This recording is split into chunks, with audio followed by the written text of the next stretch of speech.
is being held at that's $2. And don't mute. You have to press your volume. If anybody online is unmuted, please mute. Do we get the questions? Just turn your volume to 0. Yeah. Okay, so this public hearing is being held as required under the Local Government Act to consider these amendment applications. The purpose of these hearings is to provide the public with an opportunity Recording in progress. to share your comments regarding these applications with the board of the Regional District of Central Kootenay, who will decide to approve or refuse the proposed amendments. For greater clarity, the purpose of this public hearing is to receive feedback on the new information that was obtained since the March 13th public hearing, which is the technical memo prepared by McElhaney Limited and the response to McElhaney Review prepared by Active Earth Engineering and the updated comments from Ontario Health Authority. And all of that, Zach, was available for everybody to view. The role of the chair might be obvious by now. For the purpose of this hearing, I'm here today representing the board of the Regional District of Central Kootenay. As chairperson, it's my job to impartially preside over the public hearing, keep order, and ensure that everyone is provided with an opportunity to speak. To remain impartial, I, as chair, will not comment on the development proposal or the amendment bylaws. The role of staff is to present information about the bylaw amendment application, including a description of the development proposal and related information, and answer questions, and to record the minutes of the public hearing for consideration by the RDCK board. Staff's comments will be limited to technical matters and should not be construed as support or opposition to the development. Zachary Giacomazzo, just get that wrong, will the planner on this file, Sangita Sudan, General Manager of Development Services, and Shelley Kindred Fawcett are here today to present information on the proposed amendments and answer questions and report minutes. And Shelley will stop us if she has to catch up on something. Following the presentation by RDCK staff, I will invite questions from the audience. I ask that all questions be directed to me as chair. I will call you out if you start chattering because there's a lot of people here and we need to have everybody heard properly. This is intended to allow for the audience to ask any questions of staff and the applicant to allow for clarification on aspects of the proposal. So to clarify, Zach, is an applicant representative here who would speak for the applicant and or online? You're here and there's nobody online regarding this application. I don't believe so. Nope, that's good. Thank you. Just so I know where questions and answers are coming and going to. So we will then open the floor to formal submissions to hear from those present who believe that their interest in the property is affected by the proposed bylaws. Now, there were questions about timing and respect in getting through the information we have to hear. If, as might have happened at some public hearings, if there's a written proposal from somebody who's not here, submit it to staff as a written proposal. Then we won't get into the situation where there's 20 pages and it doesn't get to the conclusion. There's no point hearing a preamble if you don't hear the point. So any written proposals, right up to the point where this is adjourned, make sure Zach has them. Because once we adjourn, that's the end of receiving new information on this matter. If you have verbal comments, we want you to provide your thoughts within 5 minutes, please. And we will time it. Sangita will help me 2 minutes, 1 minute. So if you're gathering your thoughts near the end of where you are, we'll try and get you to 5 minutes. If we don't do that, 5, 10, 15, 20 minutes, anything's possible. If you watch American politics, I think they have a representative member who set a new record for filibuster.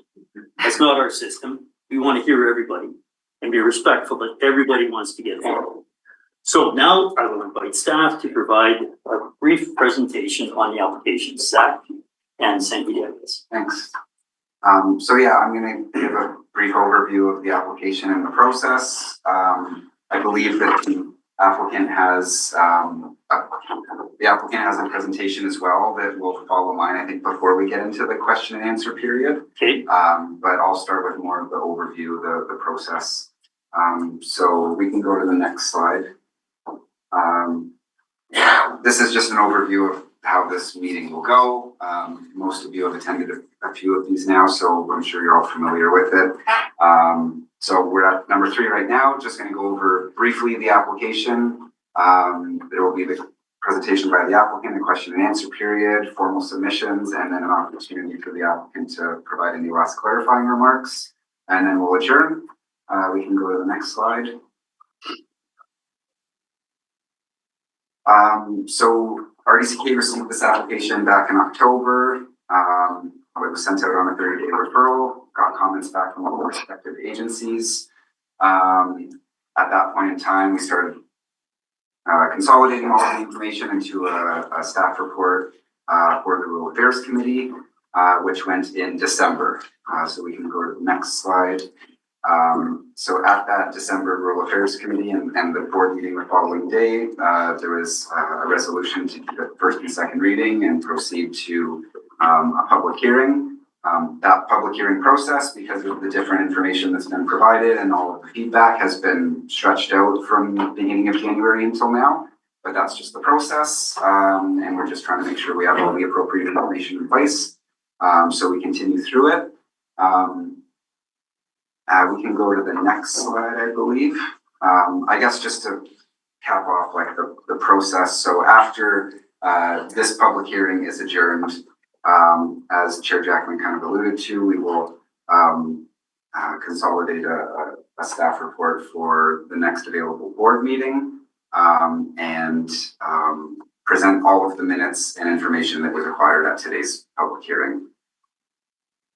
So overview of the property, it's approximately, the subject lands that are related to this rezoning application are approximately 5 acres in size. It's right now 3 residential lots fronting onto Highway 3A and backing onto Starlight Road. Presently zoned country residential and designated country residential in the area FOCP. I think we can go to the next slide here. So the proposal is to rezone the property from country residential to comprehensive development 3, which is a site-specific zone created for this proposal, and then designate the lands industrial in the area FOCP. And up to the right is just a conceptual site plan that was provided during the submission. We can go to the next slide.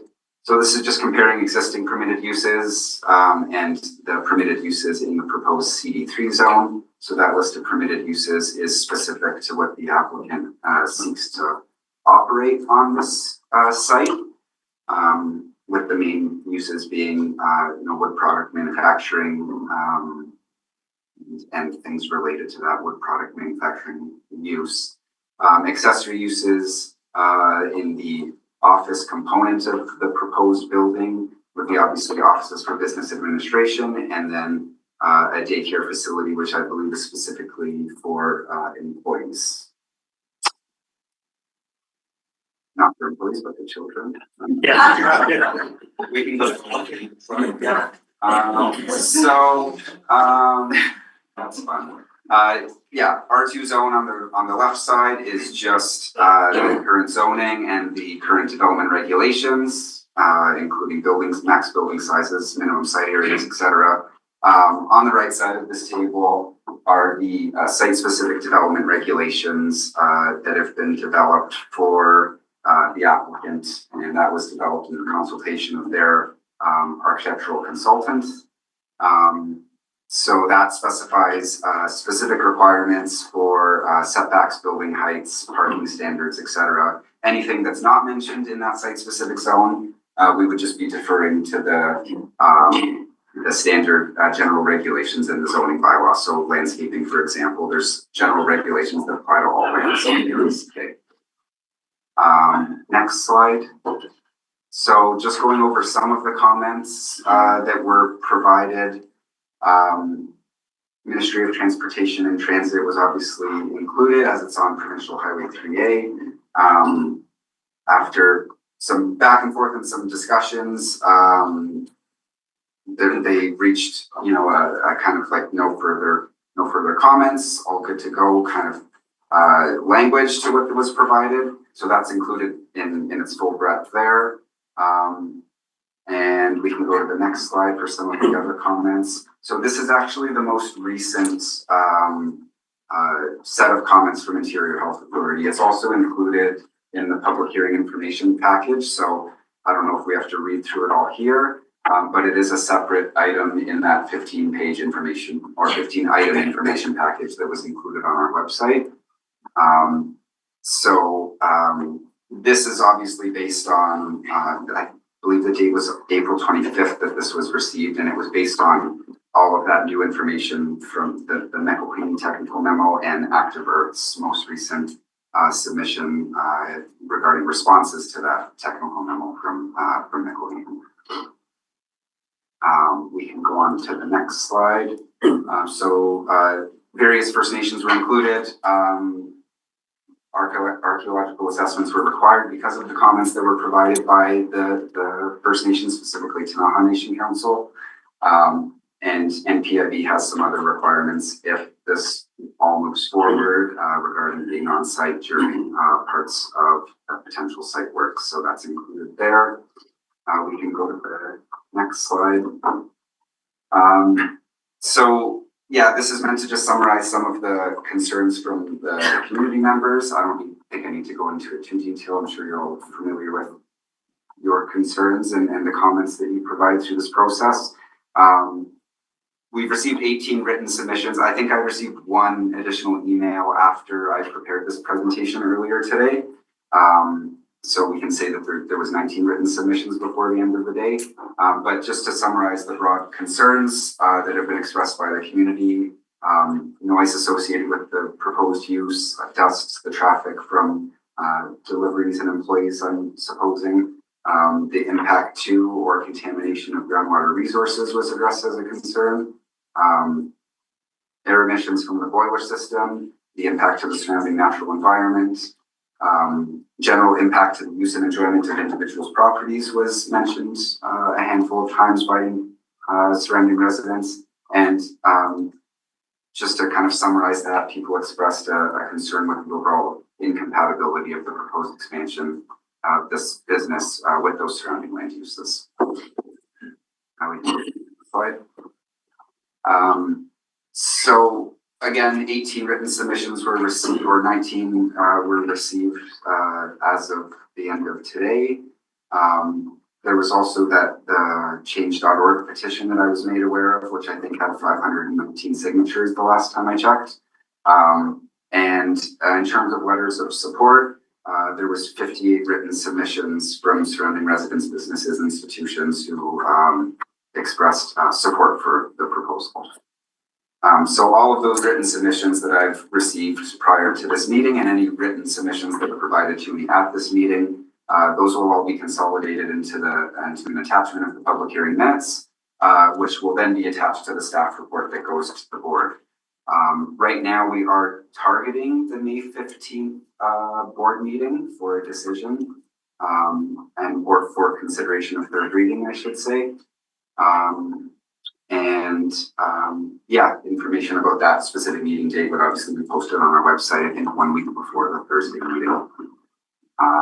So again, just a reminder, following this public hearing, as Chair Jackman already mentioned, there are no further submissions or representations or information that can be provided to staff or the elected officials.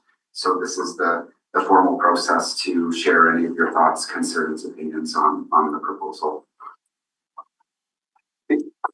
And that's it. Yeah. Hey, thanks, Zach. And so my understanding is on behalf of Spearhead, somebody wants to give either an update, additional information.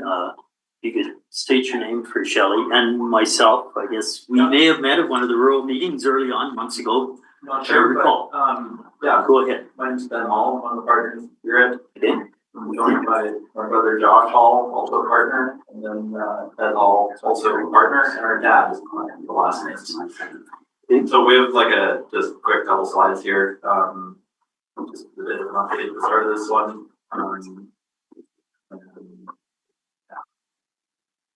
We'll run through this in 4 minutes. Just a half a second. It's not on the online for people online. I don't see the share technology. We had some public hearings during COVID. That was fun. Kate looks good, Joe. I can start here. First off, I want to thank everybody for attending again. We want to keep this very brief, not talk about what we've already talked about, but just focus on 3 primary points. The provincial funding, I think we're all aware of, the community support, which was just summarized, and then the commitments we're making to working together if this is accepted by the RDCA. Next slide, please. I think as Josh alluded to, it starts with just a thank you from us for the engagement we've seen from everybody with, no matter what your perspective is on the project. I think that the amount of conversations that have been had, the amount of really good quality dialogue that's been had, it's been really valuable and really appreciated, at least on our side. And hopefully that continues whether the project goes forward or not. Next slide, please. So last week, we were really honored to have Premier David Eby, our Minister of Jobs, Economic Development and Innovation, Diana Gibson, Minister of Forests, Ravi Farmer, and our MLA, Brittany Anderson, as Spearhead, to grant us with what we're truly honored to receive, the $7.5 million provisional investment in this project if it is successful in moving forward after this rezoning. And I just should point out that our project went through considerable vetting by the provincial government to receive this grant. It's an incredibly competitive process, and we were the highest funded project in the province in our subset. So I think for Nelson to have a company that is local to receive that, regardless of the position on the expansion, I think that the support that we have received since that notice is underscoring kind of the significance of it, especially in these challenging economic times. It is more than just funding for us. It really is a powerful vote of confidence in our project, in our people, most importantly, and in the place that we all reside here. Next slide, please. We were, again, humbled and honored to have Nelson really broadcasted across the country. Over 100 media outlets from BC to Ottawa and everywhere in between shared this story. And I think that, again, it speaks to the importance of investment right now in our province, the importance of investment in our country, but also just the potential that this project could bring to the forestry sector, to small scale fabrication, and to innovation here in the food industry. To summarize what was stated, if we go to the next slide, in terms of the support that we've received, we have received written letters of support from an incredible group of people, from our immediate neighborhood at 12 Mile to the township of Nelson, and to a couple folks from the provincial government who have backed this project and who we are truly honored to receive the support from. Let's go to the next slide. I think what this underscores for us is it has reminded us why we live here, why we have built a business here, and the fact that we are proudly part of this community. I don't think a company moving into Nelson would receive this type of support if they were just setting up shop here, so to speak. And I think the fact that we've been at that site for 28 years then, 1998, and have been in Nelson for 30 plus years is something we're incredibly proud of, and is part of the reason that we have been honored with the support and trust by all of these people in the community. Go to the next slide. In closing, I think no matter what the RDCK decision is once it goes to the board, we're certainly committed to remaining committed to working together. I think we're neighbors no matter what, that we can count on. And we've invested significant time and resources into the professional reports that addressing the technical concerns that have been raised and whatnot. But I think just as importantly as that investment, we've done our very best to listen. I think that there's been some great topics raised, and we've made commitments along the way of that process. And we fully intend to continue to honor those commitments. Some examples of those would be in the last public hearing. In the closing, we committed to installing monitoring wells on the south property border, and having a receiving environment monitoring plan. That now is, our consultants are working on that, and it is in all our documentation moving forward. Other things like replacing one of our dust collectors on the non-rezoning property separate to this project, that was raised as a concern. And we've committed to replacing that older unit there.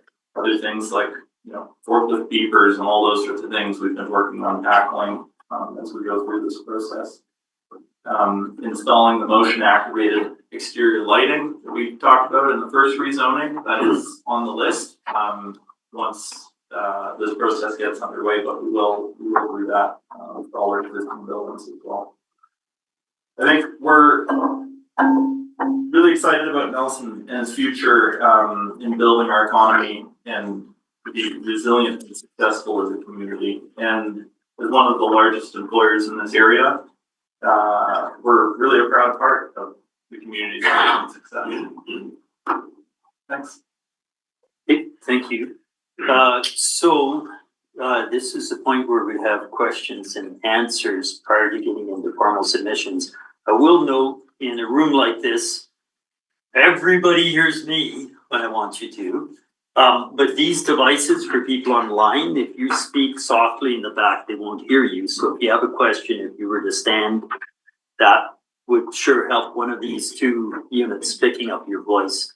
And maybe I see Board Chair Watson's online. If people can't be heard online, then we'll have to make sure people come a little closer. But I saw a hand right here now with a question. And for questions, I don't believe we're going to record names, only for submissions, formal submissions. For Q&A?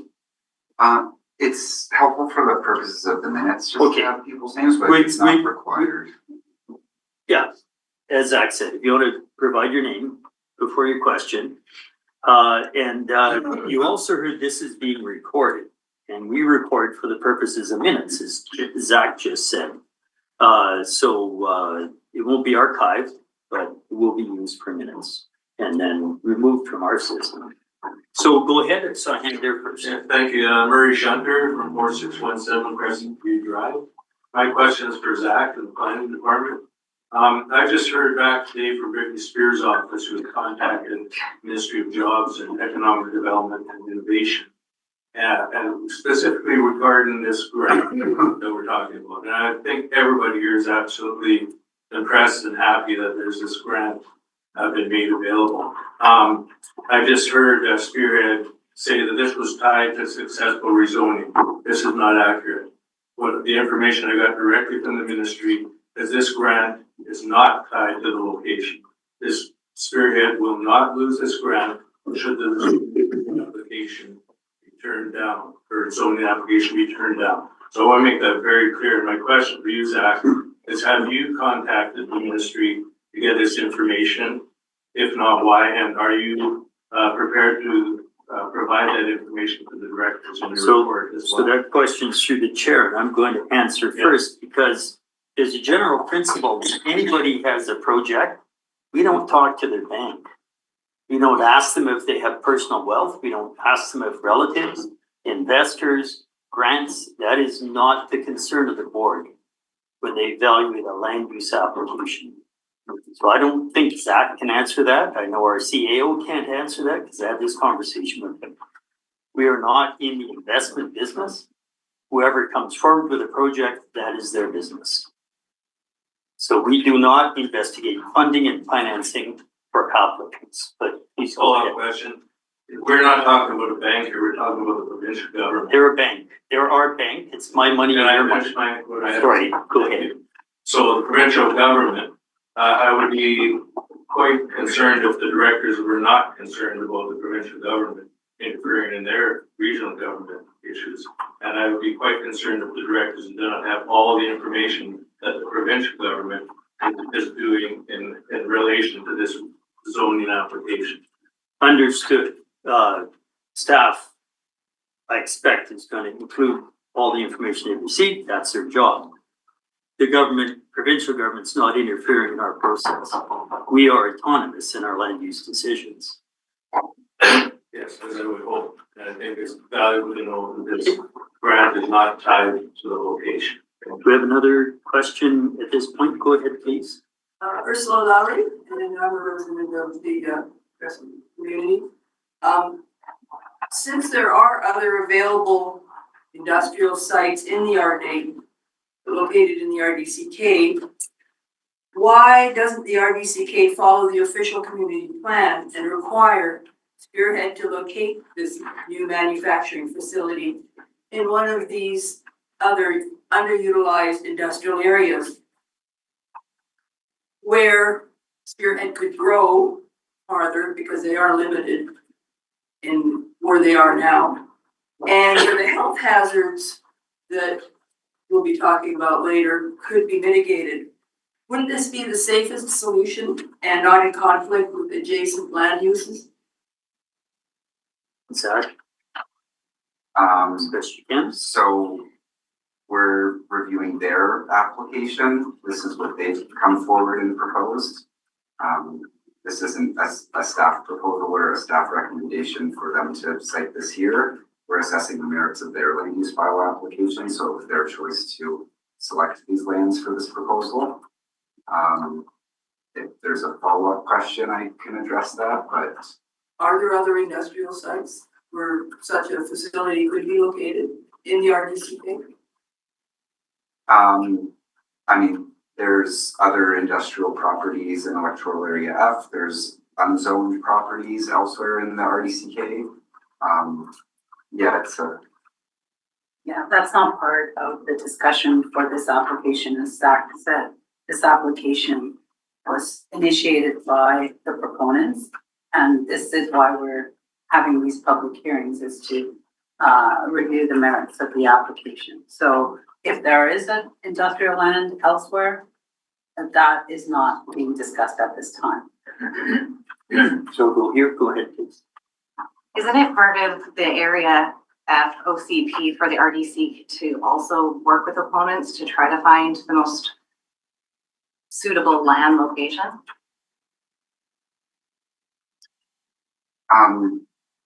That's not really the way this process is structured. So whether it's a rezoning or a development permit or a building permit, people come to us with applications for a specific piece of property and to construct something specific. So with that in mind, this was a site that they selected and came up with plans to propose a development for it. So we're assessing that specific development on this specific property. It's not necessarily our role to kind of be their consultants or their realtors and suggest other areas where it could happen. We're assessing what was proposed to us. Did I hear a question in the back? Or go ahead. Yes. So I didn't have a question, Mr. Chair. I just wanted to make some comments. No, if you could hold the comments for the later section. Questions for staff, for the applicants, before we go into either verbal comments or Zach can receive more written. So I'm going to go online just to see chat, two in chat.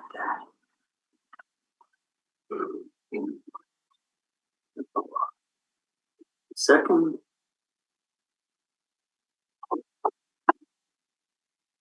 So, yes, can the presentation screen be closed? Excellent suggestion, Jay Fisher, too, because that's something I asked earlier, then we can see who's there. Great.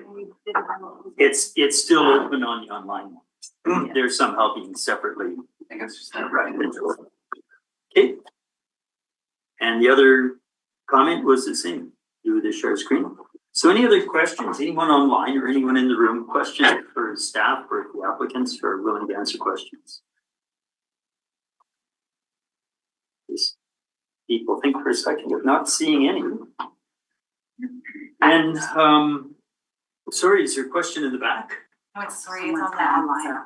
Online. Okay, is there a hand up online? A little bit, okay, Vicky, please go ahead. Thank you. Can you hear me? Yes, loud and clear. Hey, thanks. My concern is about I live in Central Kootenay E, and I care about this because these are my neighbors and I wouldn't want this in my backyard. Reason being the emissions, the PM 2.5 emissions that I understand the boiler, although it's really high tech, is not able to eliminate those 100%. If this goes through, will there be air monitoring happening either at Spearhead's initiative or an independent person doing that? So go ahead if you wanted to answer directly. Yeah, as was stated in one of the previous public hearings, we did an inspection by Environmental Enforcement Agency, I think they're called in BC. Due to neighbors' complaint, they didn't find any concerns, but they did outline the process for in the future as we're currently abiding by.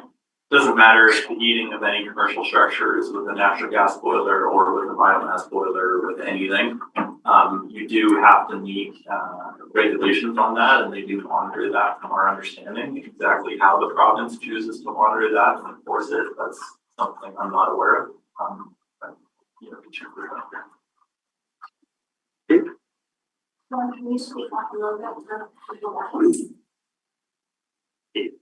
Did you want him to repeat any of that? Or are you good?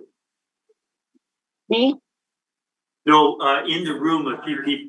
Okay, no, we're just having a question in the room. There's quite a few people here, which is good. Okay, any other questions at this time? If not, we will go into the formal submission phase. We'll open the floor to formal submissions. If you wish to speak, of course, address through the chair, please. State your name at this point in time. And then share your views. We will monitor for respecting everybody's time this evening to 5 minutes. If this came up, and I'll repeat it again, a few people came in a little bit later. If somebody else has a written submission, that's a written submission, and make sure Zach gets it. Reading somebody else's written submission is a duplication, and I would hate to have a written submission cut off at a time limit if there was a very complex background or set of information, and then the point wasn't driven home because of time. So written submissions, all board members will see all of them, and that's the way these hearings go. But absolutely, if you can respect within 5 minute time limit, this is the point to state your name and provide your input and record it and summarized by staff. So the floor is open. Somebody has to be first. We chatted, or go ahead here, please. Thanks. Okay. I am Anne Desjardins. I live on Starlight Road, and I am speaking on behalf of the Crescent Beach Community Group to all the members of the board. We would like to take this opportunity to bring to your awareness that although only a small group of us have been able to attend the public hearings, we do represent 85% of our neighborhood residents who cannot be here and are opposed to the rezoning. We are also here for the 516 individuals who have signed our petition on change.org since March 4th. And this number continues to grow. Our concerns about this rezoning are not isolated. We have received a significant grant for a partial recovery of our costs from West Coast Environmental Law in support of our position. They recognize the serious environmental implications of converting residential land to industrial use, especially land located near a park and threatening fragile aquifers. This is not an economic issue. No one here is debating the merits or success of Spearhead. In fact, the grant they recently announced is not contingent on this rezoning. But it may be worth acknowledging that provincial investment in the area is a good thing, but it does not eliminate the frightening concern that there is still a potential risk to aquifers, and supporting the business is not necessarily supporting the rezoning and its consequences. The difficulty, of course, is separating the future of a single business from the broader principle at stake. But we trust this board can do so. Spearhead's growth is too much for our neighborhood now. It can and should happen elsewhere. This big issue is a precedent of rezoning residential land for industrial purpose against the will of the residents. The identity of the developer is irrelevant to the deeper issue. When residents invest in a community, they do so with the belief that zoning and planning principles will be upheld, not arbitrarily set aside. To disregard the guidance in the official community plan in the face of such strong local opposition undermines trust in our planning processes. If the OCP can be overruled at RDCK's will without the consent of the residents concerned, what value does it have? It's important to note that manufacturing industries only rank 12th in our region's top employers list, according to the most recent data published by Kootenai Biz. By contrast, tourism ranks 4th. Rezoning this land would place industrial activity dangerously close to a key recreational area, a provincial park, and the west arm of Kootenai Lake, all of which are intensely used by both locals and tourists who contribute meaningfully to the region's economic and cultural vitality. People are moving to Nelson and surrounding areas not because of factories, but because of the natural beauty, clean water, and quality of life. If industrial development creeps into residential zones like we are starting to see on the North Shore, we risk gradually losing the very qualities that make this region special. Viewed from the highway, it has been said that our neighborhood is already compromised by industry. But this superficial impression does not reflect the true nature of this 94-year-old heritage community and should not be used to justify a zoning change that would triple the industrial footprint in our area and alter the balance of residential and commercial use, impacting the quality of life of residents and future residents. Rezoning is forever. There's a better path forward. In line with the RDCK's mandate to support not only the economic but also the social and environmental goals of the region, we urge the board to refuse the application so that Spearhead may locate their expansion to a site already zoned for industrial use reasonably close to their current location. This would allow for both economic development and environmental protection, meeting the needs of business without sacrificing the health and welfare of the community. In conclusion, I would like to take a moment to encourage the board members to please read the summary submitted today by Linda Blair regarding our concerns, which is the most comprehensive information about this issue to date. Thank you. Thank you. I'm just going to take a second here. I'm trying to monitor people online as well. And there's a question online about asking questions. And I'm not sure how long this individual's been online, but I guess it's to Cam. We asked for questions, took a fair bit of time, paused, waited, and we've moved beyond that point to right now the formal submissions. Anybody, including the person, I guess, with a question, could voice their concern as a submission. But let's carry on with the submissions, either people who want to provide paper to Zach or to speak to a point. So I would ask either Cam, if you wanted to unmute, if you have a statement to make, absolutely, this would be the time. Otherwise, we'll go back to the room and look for other people. Yes, I do. This is Cam. Do you have can you hear me? Yes, we can. Go ahead, make your statement, and please keep it within 5 minutes.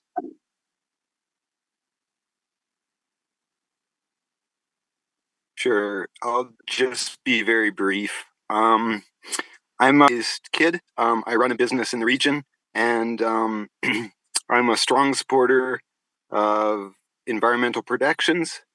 But as my son nears high school and considers university, as a longtime member of the community and resident here for nearly 20 years, I don't know what kind of job opportunities he's going to be able to come back to. And I see a lot of people at the end of their career, older people, chiming in about why people are moving to the region and what reasons there are for that. But without a solid economic reason, I don't know how my son will be able to move back to the region after he goes and finances his own education. And I moved here 20 years ago as a engineer with a master's degree, and I struggled to find meaningful work and well compensated work. So just as another perspective to someone who appreciates the environment, I just think it's well worth considering the future of jobs for our children in the region and for generations to come. And that's it. Thank you. Thank you. Don't see any others online. We'll go back to the room. Anybody with a statement to make, please put up your hand. We'll acknowledge you now. In the back. Standing might help for the microphone. Thanks. Thank you. My name is Cal Renner. I was born in Nelson. I'm going to die in Nelson. 1726 Highway 31, beautiful downtown Bell. When I read the letters of support and letters of concern, it took me back to my short-lived political career. I was not a fan of dealing with rezoning or amendment bylaws, as a lot of time there would be winners and there would be losers. So some of the times would affect people you knew in some way, shape, or form. And it's hard because at the end of the day, one side is pleased, the other side, not so much. Change is difficult. It's the uncertainty, isn't it? I'm here in support of the Spearhead rezoning change, and here's why. Spearhead is a generational business. I was born into a generational business. I was part of it for 58 years. I didn't know it for quite some time until I started to work for it in the family business. When you think of it, we have some great generational businesses in our region, the Horsels and Home Hardware, the Martins with the Hugh Hotel and Best Western, the Griffins, Georama Growers, Pleasant Cove Lumber, to name a few. So I did some research, and here's what I found out. Generally, generational businesses are vital to small community economies, acting as cornerstones of local commerce and community identity. They provide jobs, generate revenue, and foster strong relationships within the community, contributing to economic stability and social cohesion. These businesses often have a long-term perspective, investing in the community and its future. Some of the economic and social contributions generational businesses make are job creation and retention, local spending and revenue, community investment, long-term stability, community identity and connection, resilience in the face of change, supporting local initiatives. In conclusion, generational businesses are more than just businesses. They are anchors of local economies, cultural identity, and community cohesion, playing a vital role in the prosperity and well-being of small communities. I'd like to share a story with you about the Hall family and what they and their business mean to our community.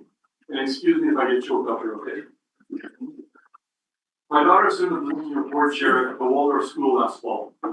She quickly learned that Waldorf was in big financial trouble and had to come up with $150,000 just to make it through this school year. She approached Ted and Nadia Hall for support, as their children attend Waldorf and the Halls have always been supportive.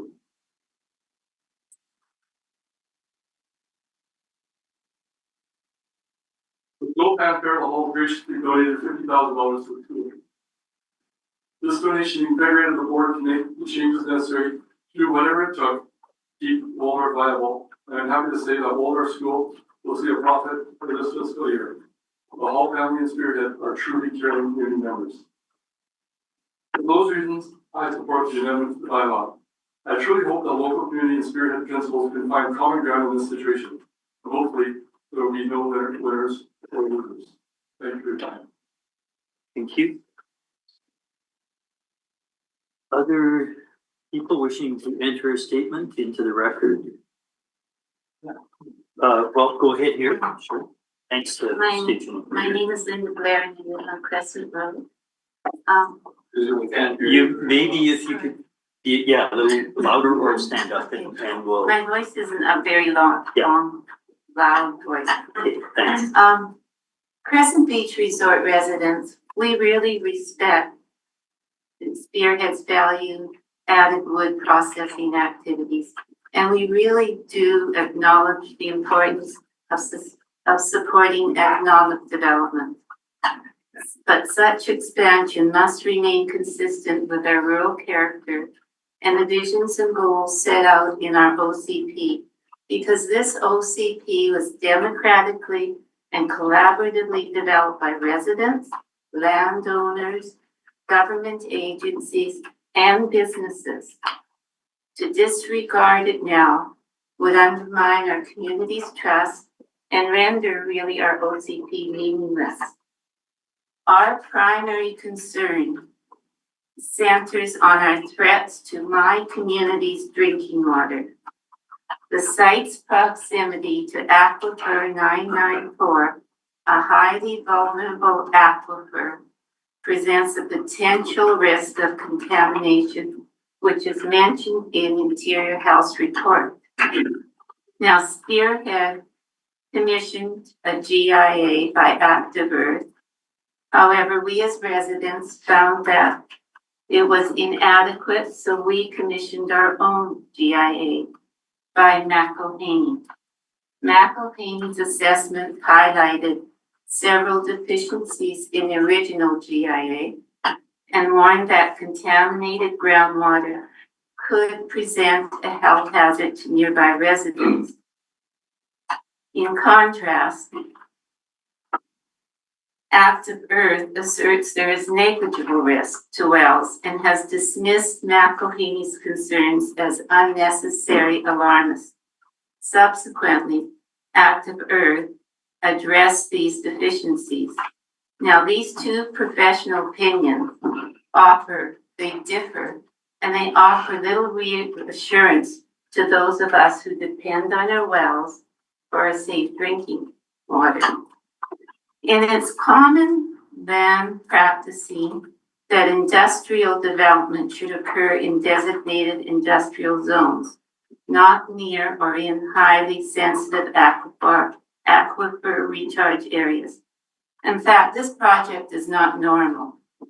And I suggest that the RDCK Planning Department look at the wealth of information on groundwater management that's posted on the Nanaimo Regional District website. For example, a groundwater assessment and vulnerability study they posted states industrial activity over highly vulnerable aquifers is not recommended. Ontario's land use compatibility guideline similarly advise that separation is the preferred method to prevent conflicts between industrial and sensitive land use, such as drinking water resources. If this is impossible, they require compatibility studies. On a personal level, I'm really also, and I have to say, I'm really concerned about the sheer size and the potential expansion that you may do. Like, Spearhead has publicly acknowledged interest in acquiring additional adjacent residential properties, including a 3-acre parcel to the west and potentially the neighboring storage facility. Spearhead has said that their expansion is small and compared to other Bloom facilities, but I'm afraid this is going to become a huge expansion of industrial zone. And finally, this is my last point. We are deeply concerned about the excessive and inappropriate political and commercial pressures influencing this proposal.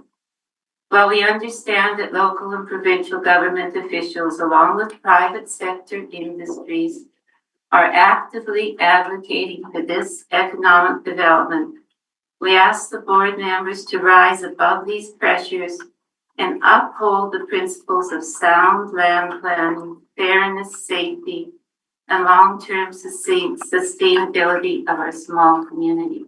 I really thank you for considering my voice. And we're not against economics. We just think there's a better place for it. Thank you.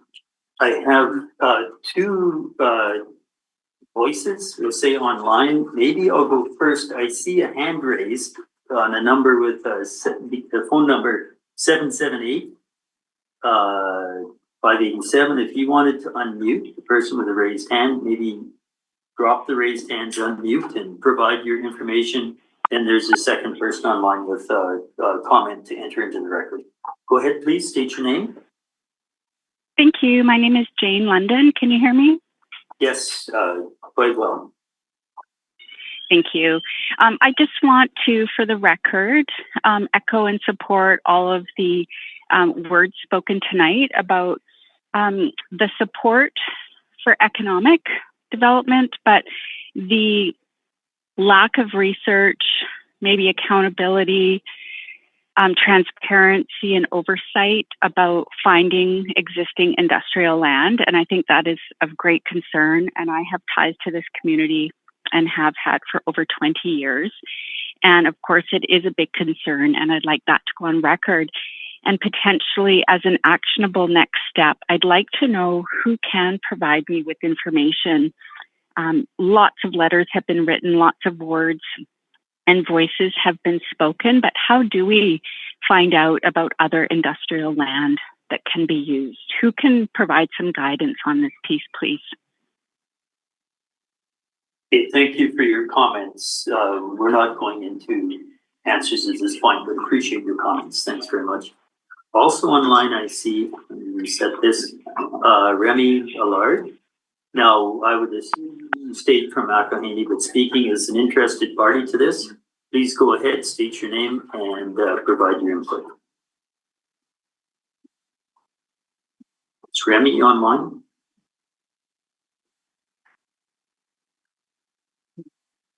I'll try again. I have put a note in chat.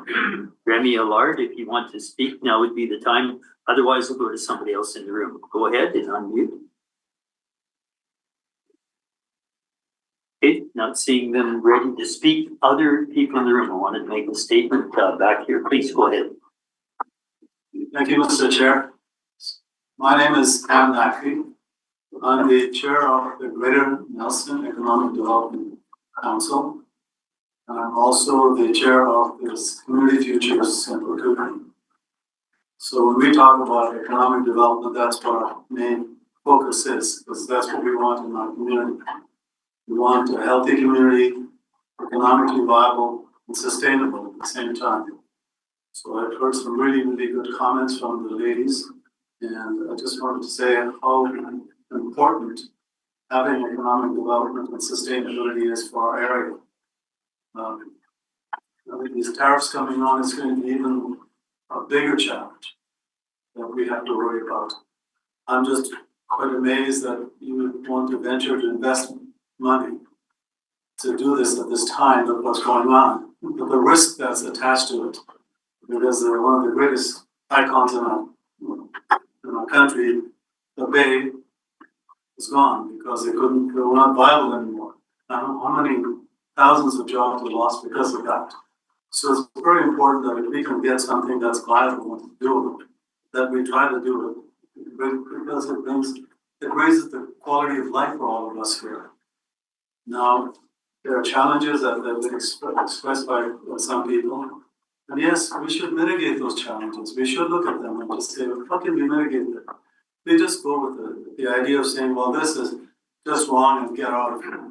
Then we're really not being very good. We should say, here's a project that's been proposed, and there's some challenges with it. Why don't we figure out a way to say, how do we mitigate those challenges, those risks? And that would be my thought of talking about it. But I wanted to just mention that, this for economic development, Spearhead's development directly aligns with our mission. And so we're really excited about them coming into the community and expanding and staying in the community. And it's important for us to keep them to remain sustainable, whatever way it will be. Of course, we can't compromise our values to the extent that will destroy our life, but at the same time, everything can be mitigated. And we should be looking at sitting down and saying, how do we mitigate this? Our Prime Minister is gonna go to Washington to try to mitigate this problem that's happening. Not just say, forget it, goodbye. That's not going to happen. The other thing we like is the fact that this has already been talked about is this childcare system, facility that's going to be provided. That really adds to the value of workers because it's a huge, huge problem for us. Not only do we have a problem with the workforce housing, we have a problem with what do we do about the children when these workers want to have some place to put their, keep their children safely.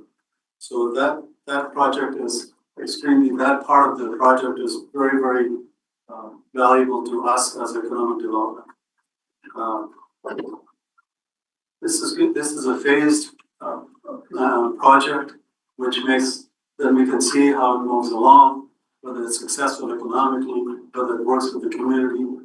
It's a good way to go. It's a good approach to do things.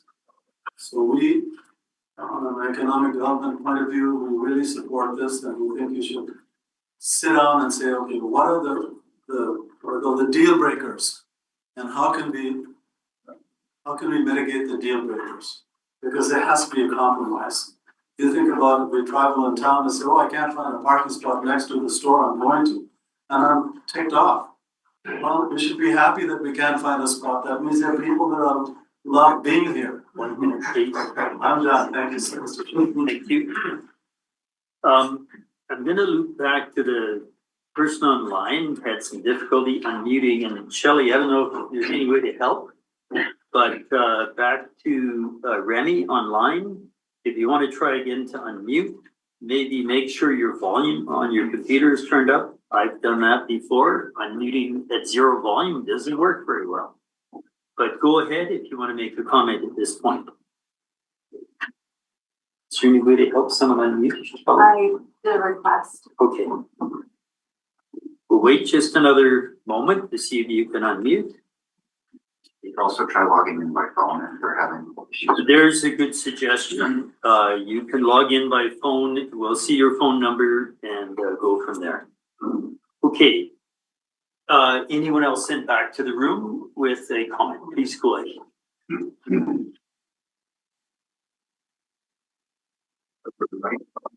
My name is Mike Spoonoven. I am a shareholder of Crescent Beach Resort. I grew up in Nelson in the concrete industry. My family built a concrete plant right behind this building back in 1991. We also had a difficult time getting project approval. If you want to know how the economy is going in a small town, just ask the concrete supplier. If they're slow, it's because housing is slow. It's becoming increasingly difficult for the average family to buy a home, never mind build one. Job states don't pay enough money for people to build a home. Families need good paying jobs to afford this luxury. Now let's talk about Spearhead. I've known Ted Hall since I was a teenager. He's not a buddy, he's just a guy that I've done plenty of business with over the years.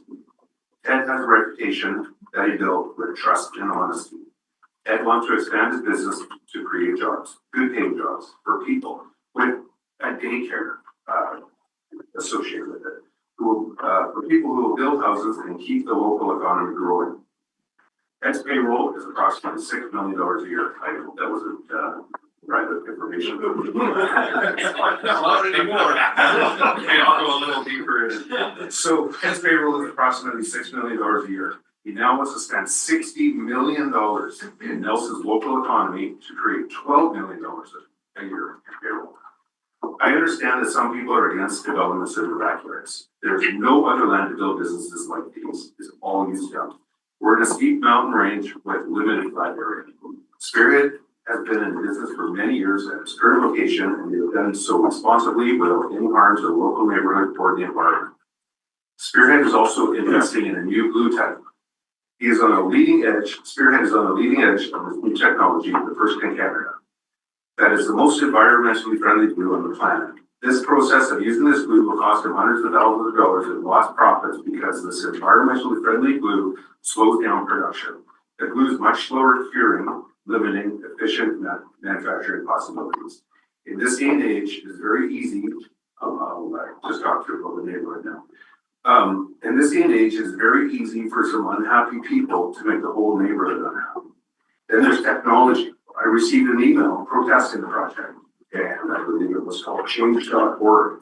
Click here, it says, and you will officially be against the project. And then a few angry people bring this technology to these meetings and say, hey, the whole neighborhood is against you. I'm here to say that I know several people that are for this project. Generally, it is the people that are for the project to proceed who are too quiet to help the project succeed.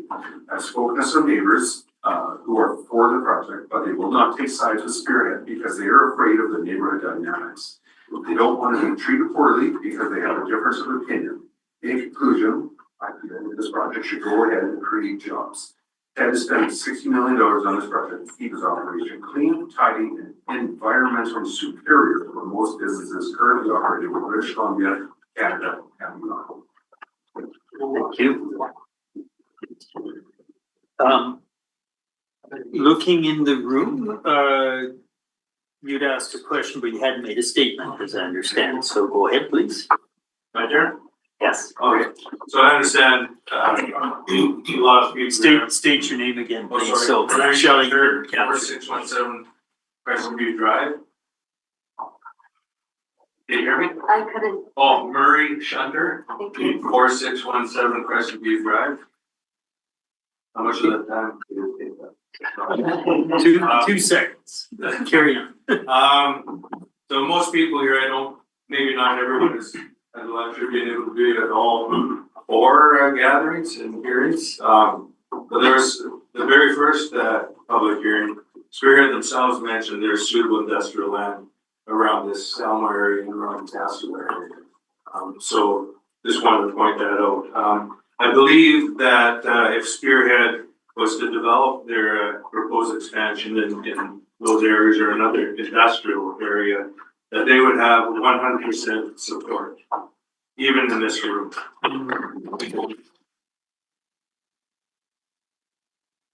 So to be super clear, this is not a question of being pro-business or pro-development. And I really don't understand why there's so many letters of support and speeches in support based on pro-jobs and pro-economics. We all want that, obviously.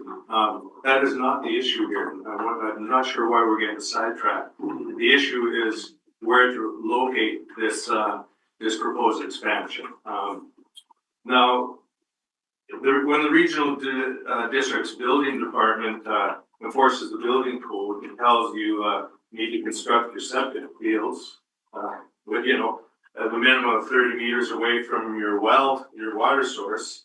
They're not doing it because they're anti-septic fields, right? They're doing it to protect your water source. We want to protect our water source and our air quality, noise and light levels, and natural beauty that we all enjoy, including tourists from all over the world. I naively thought that zoning and an official community plan would provide this protection. And I naively believe that Spearhead would, along with the vast majority of residents and businesses in the regional district, would respect the local zoning and not attempt to move the goalposts that we all play by. Respectfully, that is not what good neighbors do. My family and many, many others were here long before Spearhead showed up. And us and no one who has moved in since ever knew that Spearhead had this massive industrial expansion, these plans in mind, or that we would be the ones that had to spend all this time and energy and money to fight it. Even if Spearhead lived up to the promises they've currently made, seemingly in an attempt to push this through, or even if we ignore Spearhead's previously non-compliances with truck idling requirements, or the 6 years they're out of compliance for registering and licensing their commercial water well, or etc. Even after all that, we still have a massive industrial expansion proposed that is in the middle of a rural neighborhood, rural residential neighborhood, and that is the issue. An expansion that, but for the sake of convenience, could be undertaken in another local area that is zoned for such an undertaking.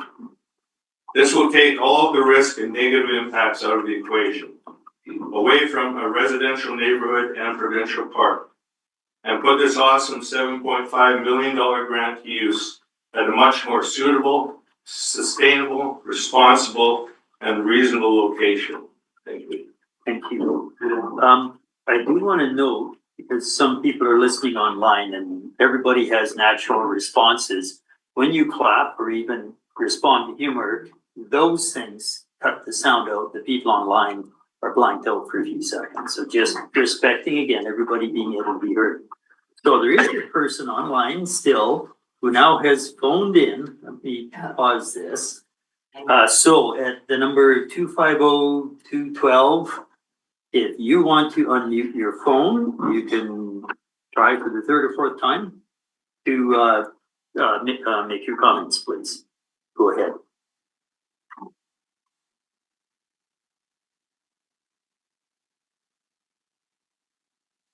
It is unmuting, usually like *6 or something. Or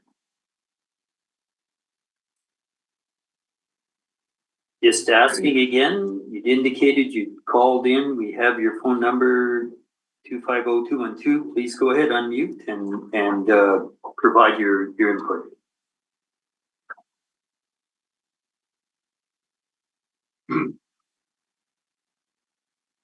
Okay, we will go back to the room then. I don't see anyone else online. Anyone else, please, back there, go ahead.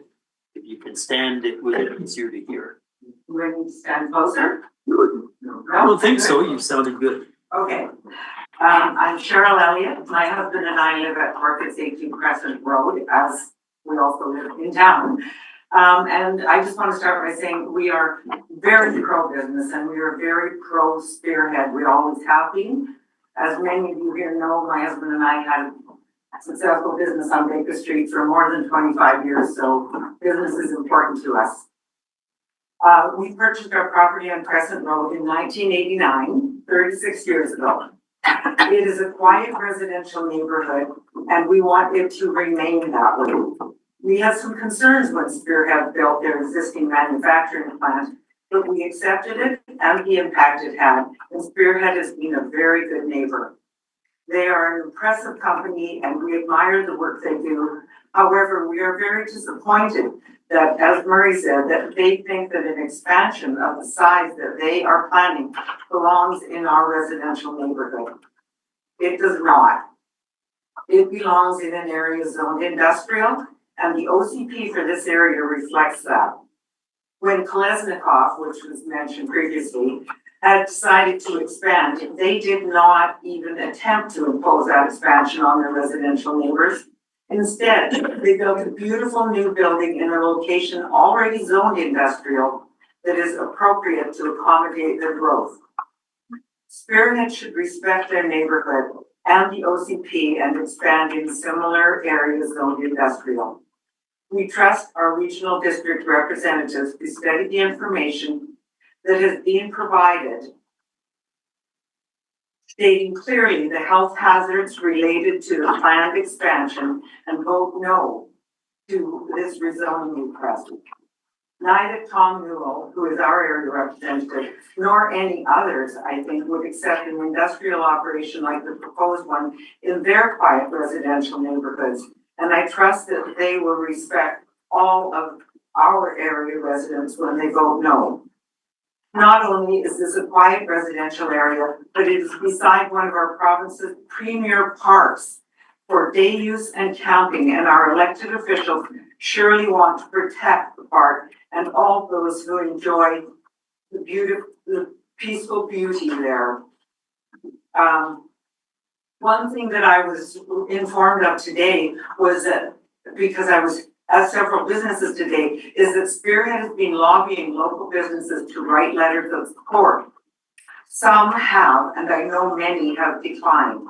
I believe all businesses have great respect for Spearhead and are so happy to see the expansion coming, but I'm sure that none of them have a clue where the expansion is taking place. What many of them said is that there was no information that it was against the OCP or that it was in a residential neighborhood. And so a lot of them could not reply because of the lack of information. And I think many of those who have applied are probably aware of the location and they have support and so they support Spearhead's expansion. Pardon me. They do not think that it should be in our residential neighborhood, go against the OCP, or affect the beautiful park that many of them use all the time with their families. We respectfully request that the rezoning application be denied. Thank you. Thank you. We're going to try again to go online to Remy, I guess it is. If you want to try again to unmute and provide your input.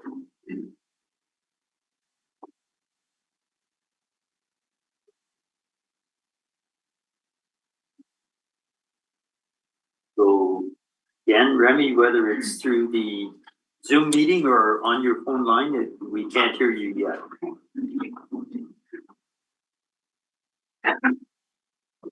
Okay. How about that? Can you hear me now?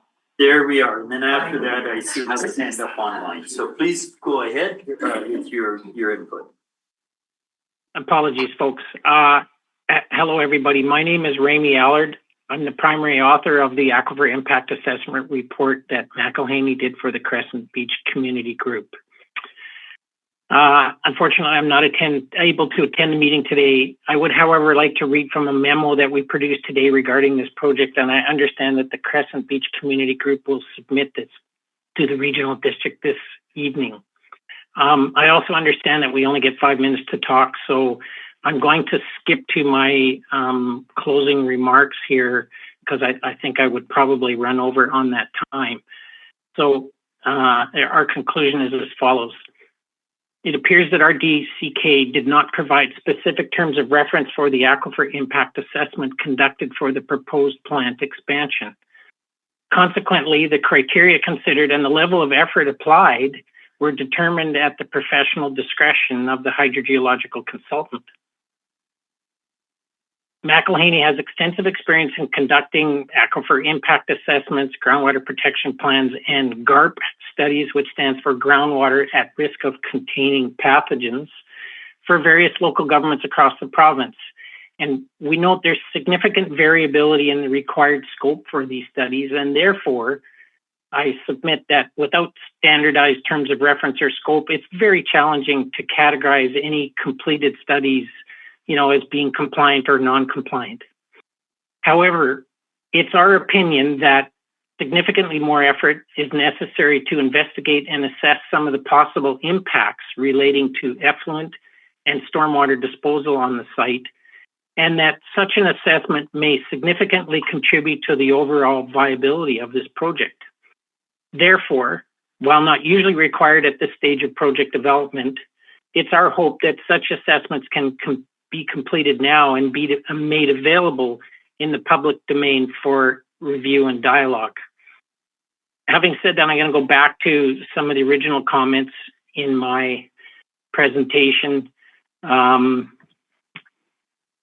carrying on, by all appearances, this looks like a tremendous economic opportunity for the community, but as a general statement, we suggest that the review of various subject expert reports, including ours and others, on the same matter, it's crucial to develop a more comprehensive understanding of the issues at hand, recognizing that different experts highlight different and distinct aspects on the same matter, allowing for either consensus to be reached or identification of weaknesses, data gaps, or points of contention that should be addressed.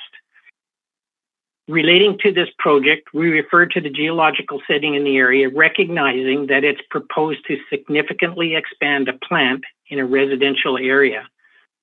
The plant is underlain by shallow bedrock, which slopes towards a residential community which relies on water wells in an aquifer characterized by the BC Ministry of Environment as moderately to highly vulnerable to contamination. In our opinion, these unique combination of geological characteristics, ground slope, and the project's proximity to the residential area that's dependent on groundwater renders this project as atypical. I go on to talk about we concur with some of the work that has been done following what's called the BC Sewerage System Standard Practice Manual, or SPM, and that includes establishing appropriate setback distances between septic fields or ground disposal areas, as I call them, and well locations, potential breakout points, and perimeter drains, etc. However, 1 minute, please. Okay. There are sections in that document that indicate the standards in this manual are presented as minimum standards only, and more stringent standards may need to be utilized when dealing with challenging systems or to address specific site conditions. There are several other things here that I wanted to address, but obviously I don't have time. I just will lastly refer to this GARP document, which talks about hazard screening assessments. And also there is the source to tap assessment guideline by Ministry of Health. And there's also the well protection toolkit, none of which have been addressed in any of the reports thus far, that should be looked at in order to assess any potential threats to the water supply aquifer. I'm going to leave it at that. Thank you. Thank you. I did see, I wasn't sure, somebody had turned their camera on and raised a hand. Was there somebody online? That's Carmen. We'll go to you and then we'll go back to the room. Please go ahead. Thank you. Good evening. My name is Carmen Lazarato. I'm a graduate of the APFL, the Swiss Federal Engineering School of Architecture program, a resident and business owner in the RDCK. I have 2 years of education in urban planning and have successfully completed a number of urban design projects in Europe in complex urban environments. I am firmly opposed to the Spearhead rezoning proposal. Like a lot of building professionals, I am very uncomfortable with the idea of converting residential lands into industrial use, regardless of who the proponent really is. I would expect that anyone attempting a radical rezoning like the one we're talking about here, from country residential to industrial, to argue their case very clearly, treading carefully and providing strong arguments to justify their proposal. And I have 3 new areas of concern that I would like to voice at this public discussion. Notably, 1, I consider it the responsibility of the RDCK to anticipate industrial growth and take appropriate actions to encourage growing businesses to buy land that has already been designated for such use. I see the very existence of this rezoning application. I see that the very existence of this rezoning application suggests a massive failure on the part of the RDCK planners to seat industry in the proposed industrial zones in our district, causing unnecessary pain for fighting this costly, stressful, epic battle with the public, the neighborhood, the law that could potentially delay their growth and their ability to receive these government grants, all because the offerings of the RDCK up to this point are less attractive than exploding half a hillside for months and building pharaonic, unsightly retaining walls all over a quiet residential community. We need to try harder to find and seat industrial businesses in appropriate locations, obviously. We need to find them safer places to develop so they don't need to assemble their expansion by gluing together strange, risky bull moves like assembling adjacent parcels and fighting to rezone them, not just once in their history, but repeatedly in their history, and over again into the future as they try to grow their businesses. Number 2, how we should be communicating a rezoning application with the public. I would like an applicant arguing a rational case for industrial rezoning of a country residential property to show the areas of land being rezoned in a way that makes their impact understandable to the community stakeholders. When we are engaging with the community, the information needs to be presented clearly and supported with models and 3D renderings of the potential buildable area being discussed, because many of our members cannot read urban plans or topographical maps. Scale models are essential so that everyone can stay focused and rational about the topic at hand, which is the rezoning application, rather than being distracted by economic arguments and poignant emotional pleas. In a project of this caliber with a multi-million-dollar budget, I would expect to see potential buildable areas being discussed on a model that shows important projects of similar scale in the area. Or failing the existence of any similar scale in the area, they should at least be showing the relationship to natural features like topography, the lake, potentially even the other side of the lake if it's affected, the highway, the provincial park, and the community. Anyone 1 minute, please. Anyone who has a direct line of sight on the proposed zone should be reasonably represented in the model. I would also expect to see 3D renderings and sketches drawn in perspective that represents the zoning application, the buildable volume in various perspectives in the community. If the architectural office retained for this project cannot provide those things, then they should have sketches or cross sections to support discussion with communities. I've seen very little and very unprofessional attempts from desperate community members, but virtually nothing from the proponent, and I feel that's worrisome. The fact that these rudimentary tools are missing makes me question the good faith of the proponent and their willingness to engage with the community regarding the zoning application. How are we reasonably to understand and comprehend the issues of scale that are so pertinent in a rezoning application without their visual impact in a model? Thank you, that's time. Thanks very much. Not seeing anybody else now online, back to the room. Question back here, please go ahead. My name is Paul Kernan. I'm a civil engineer working on this project. 20 years experience in civil and wastewater industry. So just to reflect, obviously there's some environmental concerns, some come up a lot. The first initial report we did was a conceptual design. It's quite conservative based on the type 1 system for ground discharge. The flow rates there are the equivalent of three bedroom houses, so the fuel loss are there, residential waste.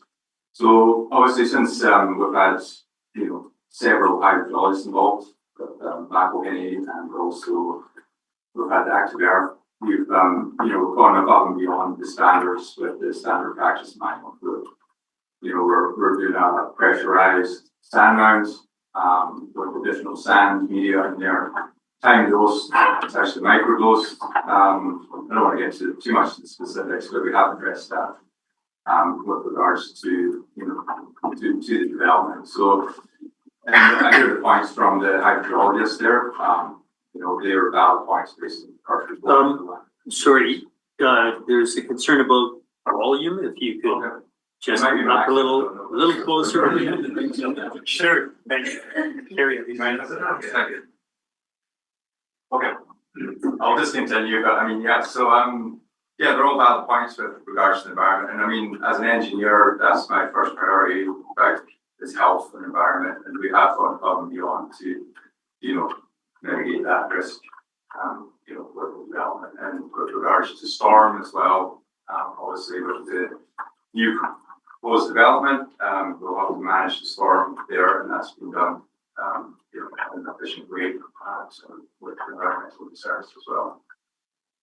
So, that was just my basic comments on it. Water, I'm not a hydrologist.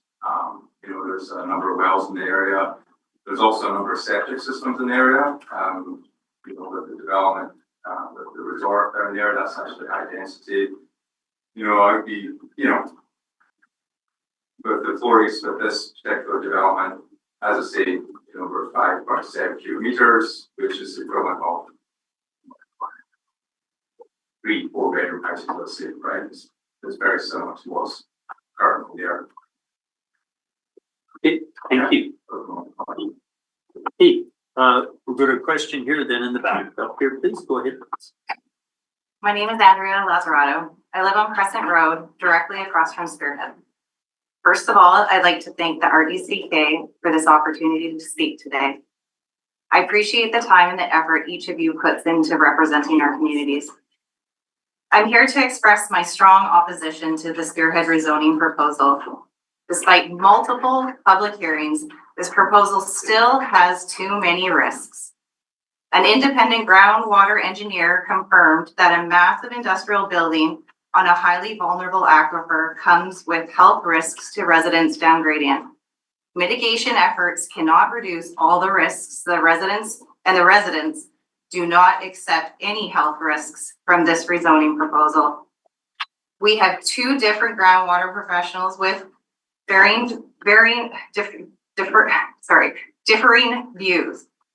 One is sponsored by the proponent and the other is independent. I am confident the board can see the problems that might exist with this, but it doesn't change the fact that we have an experienced independent groundwater engineer from a reputable company stating that there are potential risks related to this proposal. We should listen to him about the health hazards and stop this proposal before these hazards occur. Industries in residential areas aren't well suited, and according to Interior Health, to prevent contamination, they should be far apart. I respectfully urge the RDCK board to vote against this rezoning proposal. Thank you for your time and consideration. Thank you. We'll go to the back corner. Hi, my name is Caleb Peel. I'm currently an employee at Spearhead. I run a CNC machine as an apprentice. It's an amazing opportunity because before that I was doing roofing. That was a terrible job. They put me through schooling, they put me through so much, and this expansion would be a great opportunity for more learning for me and a lot. I love this job and I love Spearhead. And the expansion should definitely be. Thank you. Thank you. I don't see anyone else online. Please go ahead in the room, then we'll go to the back. Go ahead, please. Okay. My name is Mariette Saint-Germain and I live on Crescent Road. The Interior Health Authority notified the RDCK that they found the information in the McElhaney report concerning and that they were updating their prior comments on the Spearhead application. Quoting, "It is our recommendation that the Regional District of Central Kootenay that the concerns and deficiencies identified and related to the potential impacts of groundwater contamination should be addressed, communicated, or resolved." On April 18th, Active Earth submitted to Interior Health a response and stated all the concerns raised have subsequently been addressed. The Crescent Beach Community Group has studied that April 16th response, as it has been included in the materials of today's public hearing. I want to point out that despite this being the fourth document provided by Active Earth, unfortunately, in our opinion, it still does not resolve all the outstanding issues. I will highlight some of these issues.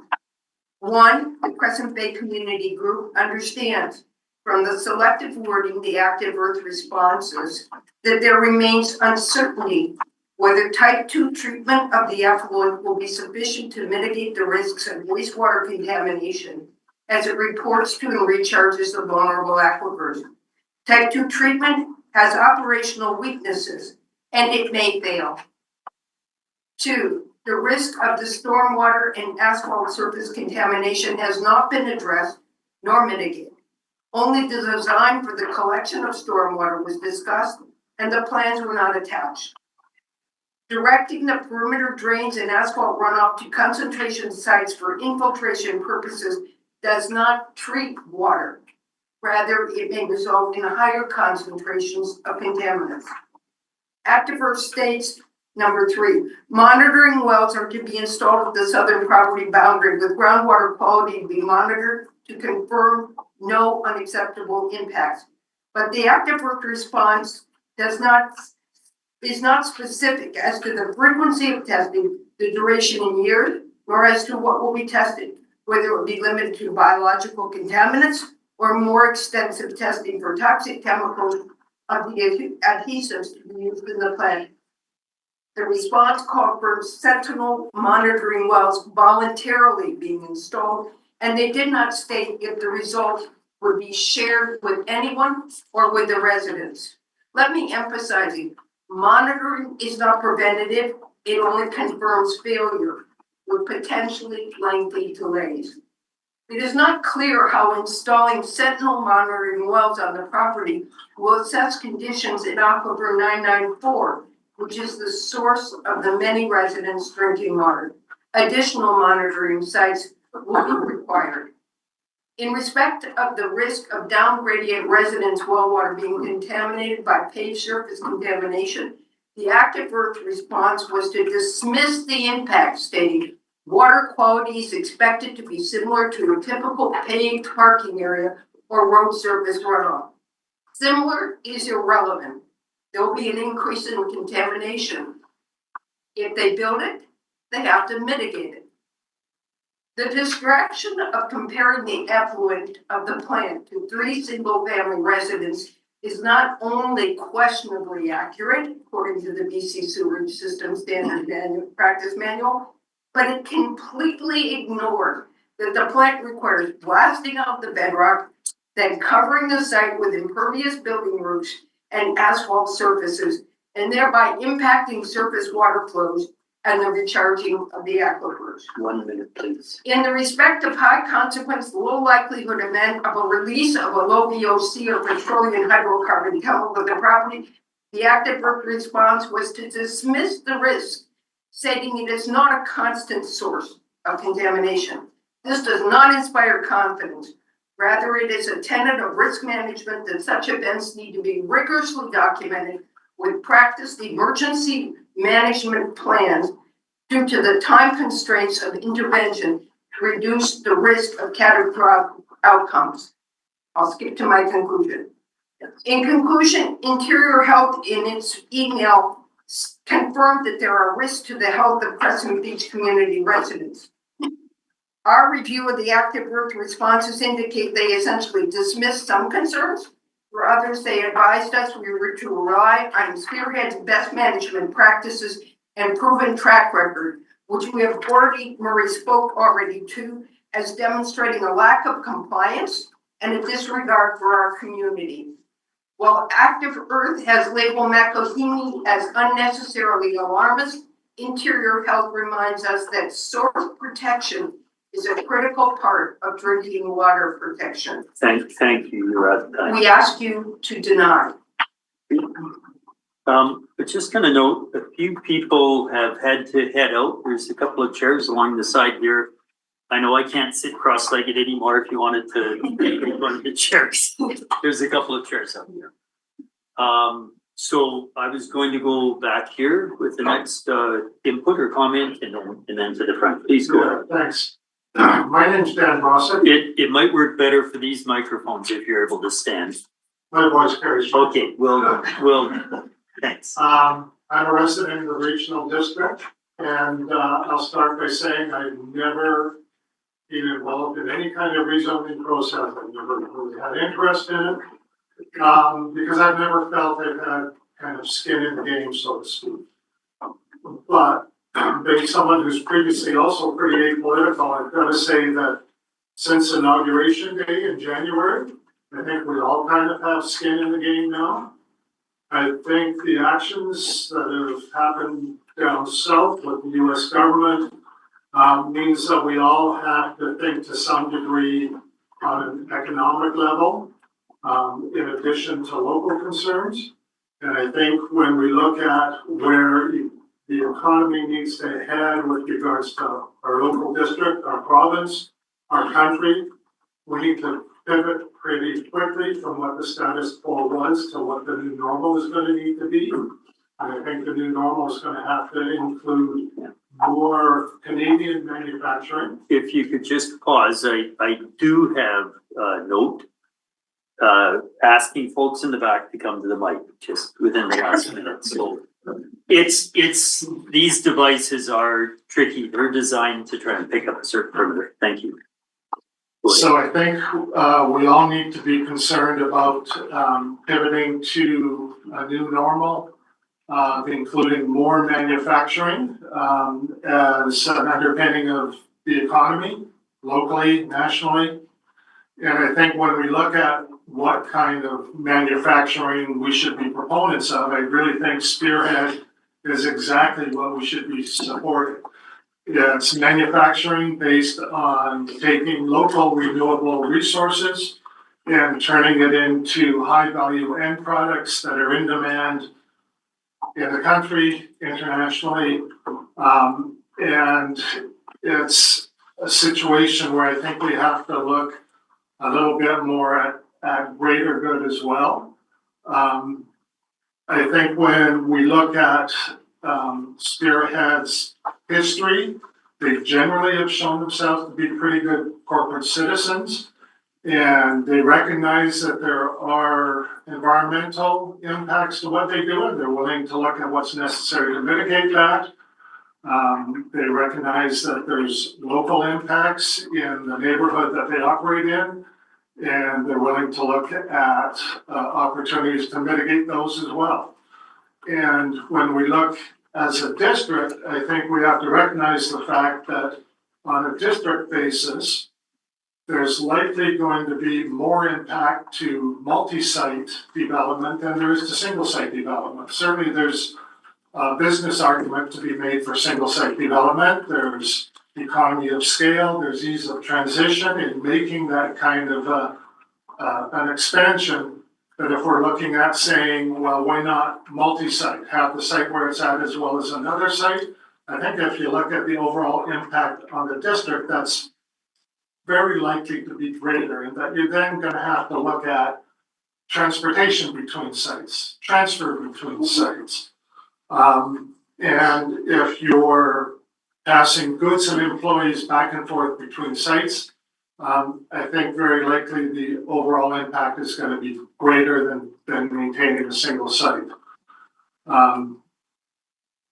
There's certainly, I think, unquestioned economic benefit to the region to have this expansion go forward. And if I think just about everyone agrees that the economic benefit is there, then we have to look at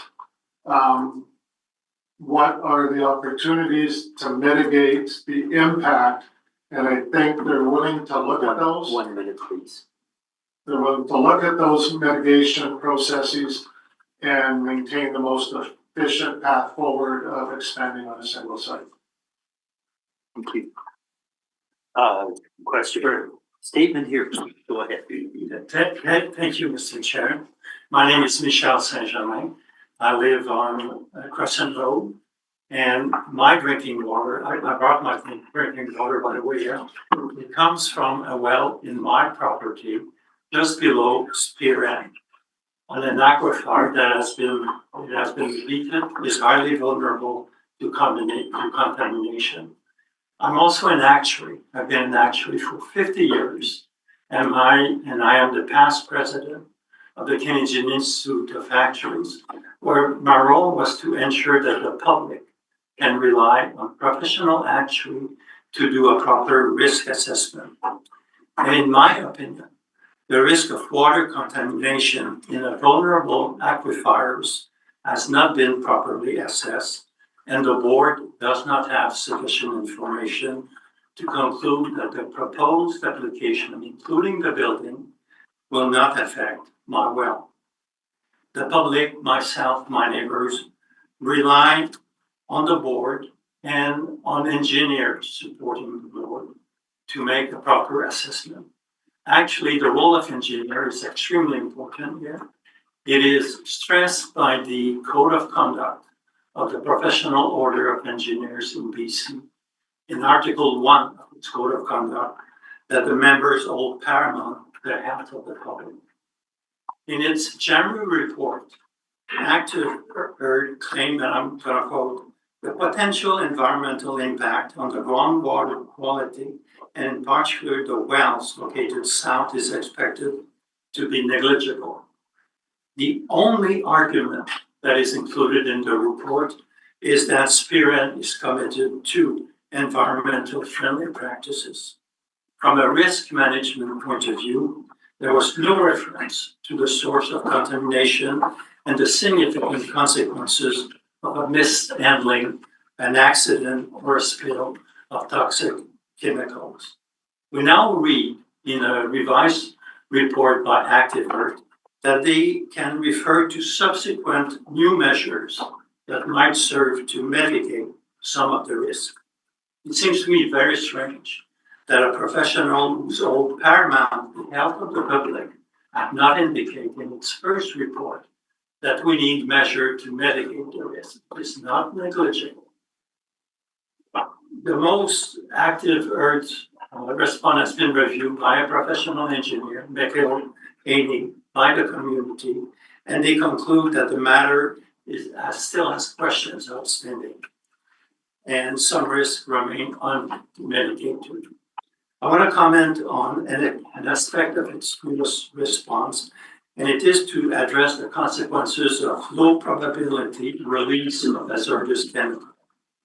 That we should rely on Spearhead best management practices.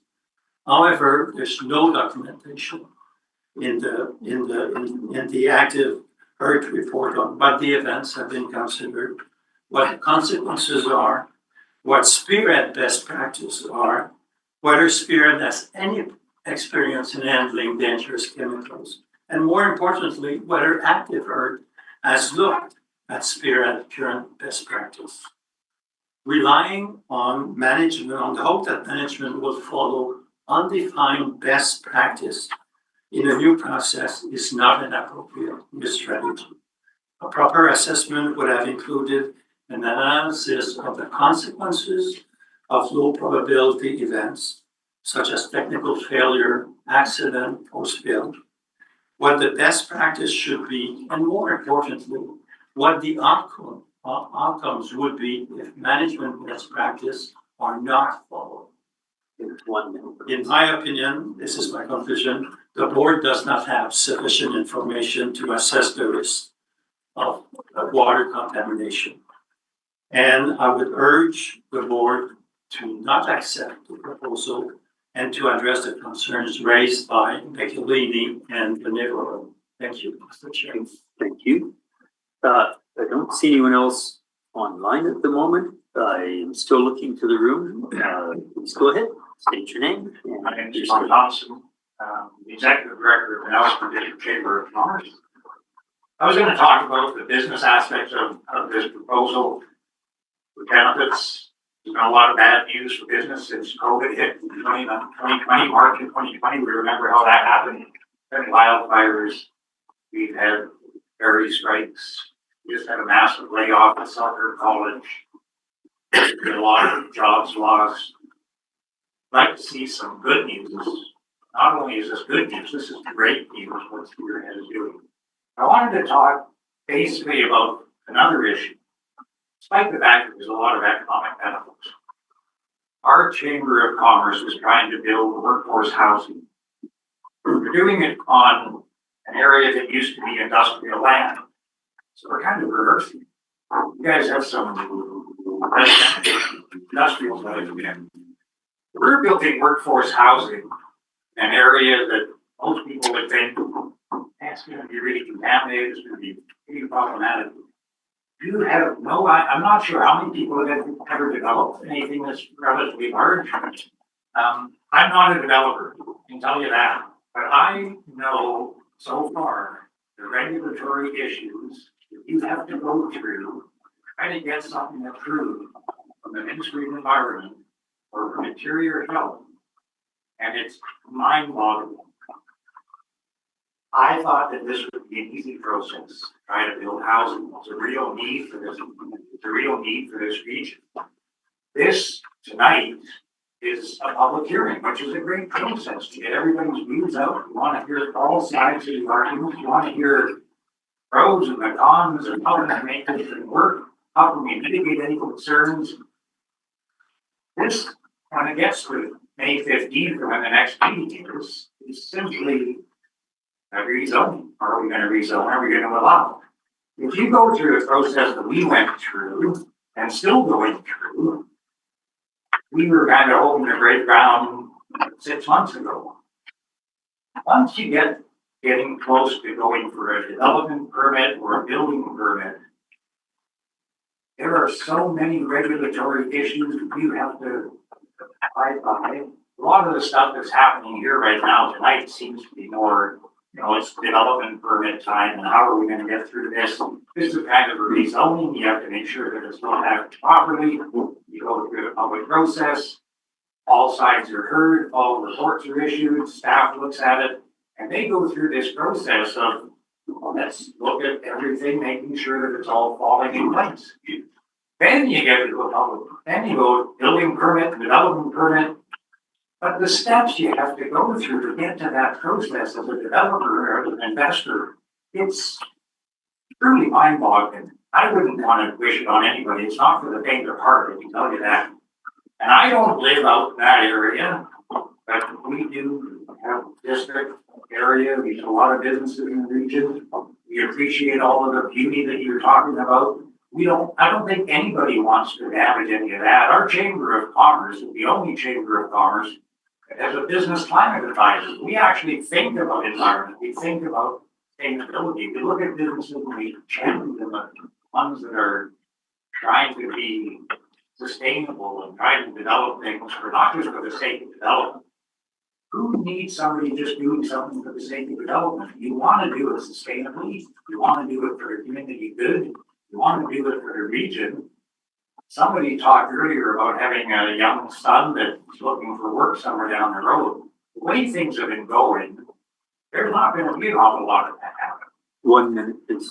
And I don't have anything else to say. I just want to say that this process has been a good process. We want to make sure that you've got public input from all sides.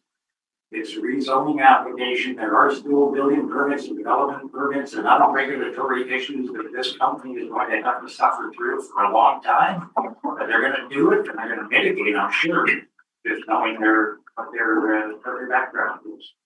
So thank you for giving us an opportunity. Thank you. We have a speaker from the back, and yes, if you could come closer to our technology.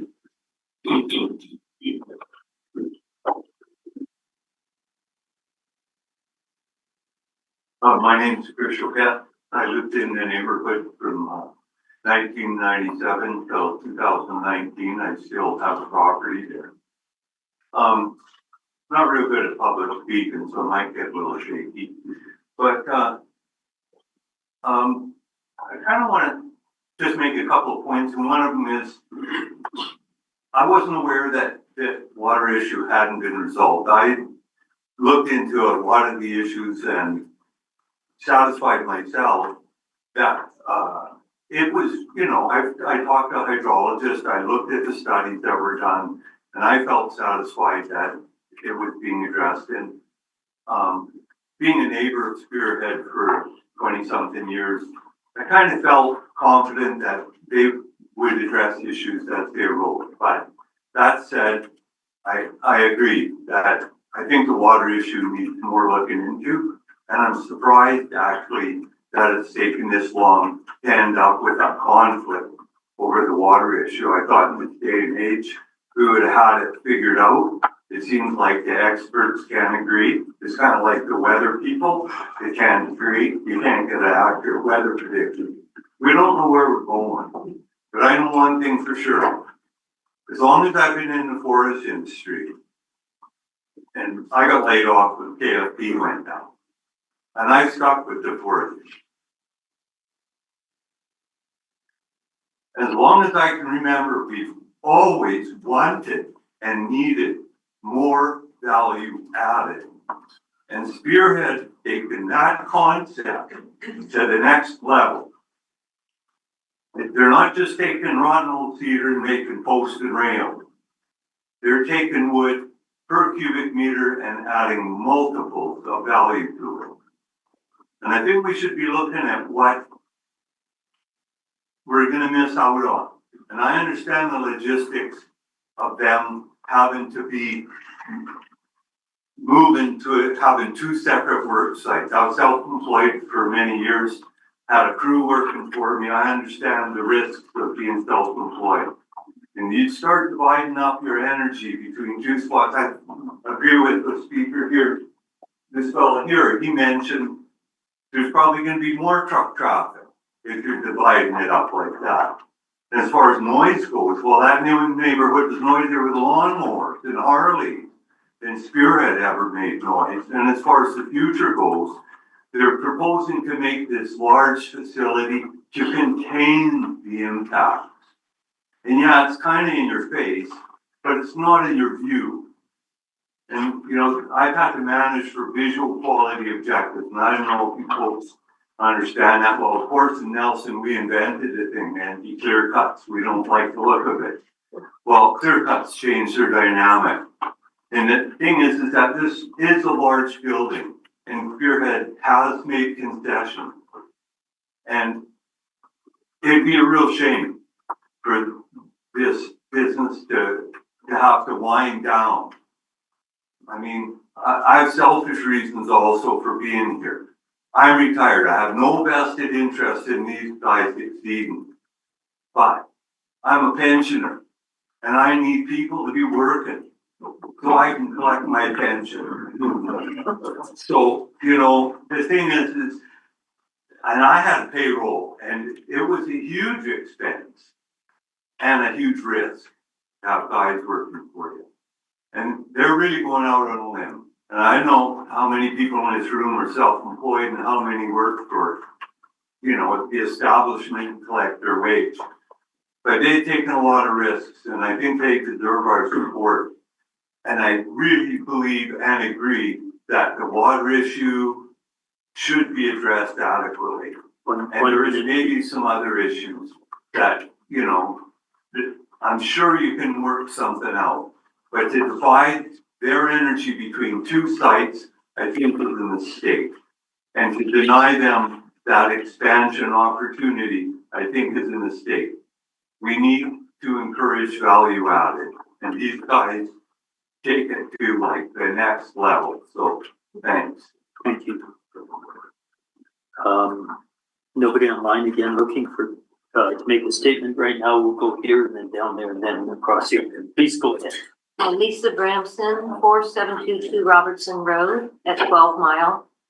Thank you, Chair Jackman, for the opportunity to express my opposition to this rezoning proposal. The point I wish to make is that past RDCK land use decisions should inform future land use decisions.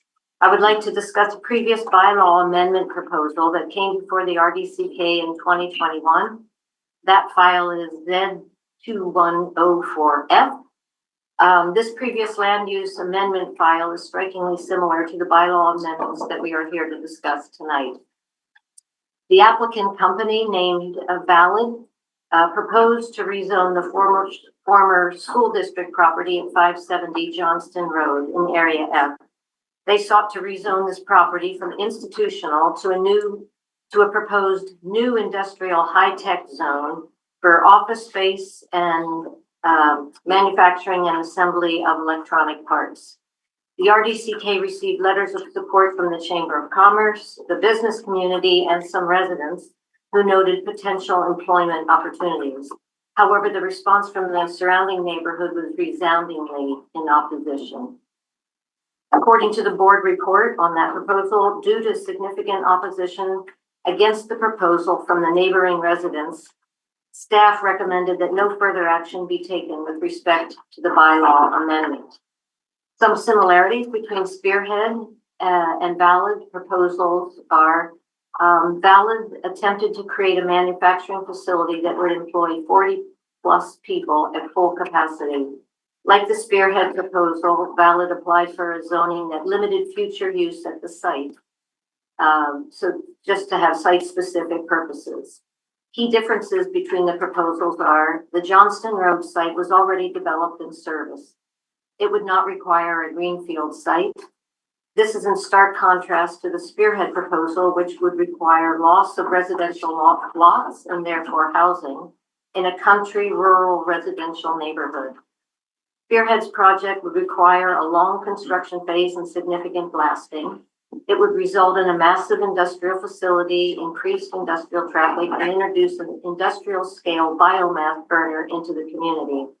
Above all, though, Spearhead's project threatens nearby residents' drinking water.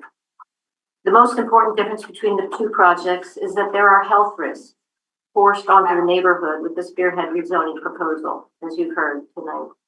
Despite the mitigation steps Spearhead may take, the risk will never be zero, and residents are not willing to accept any risk.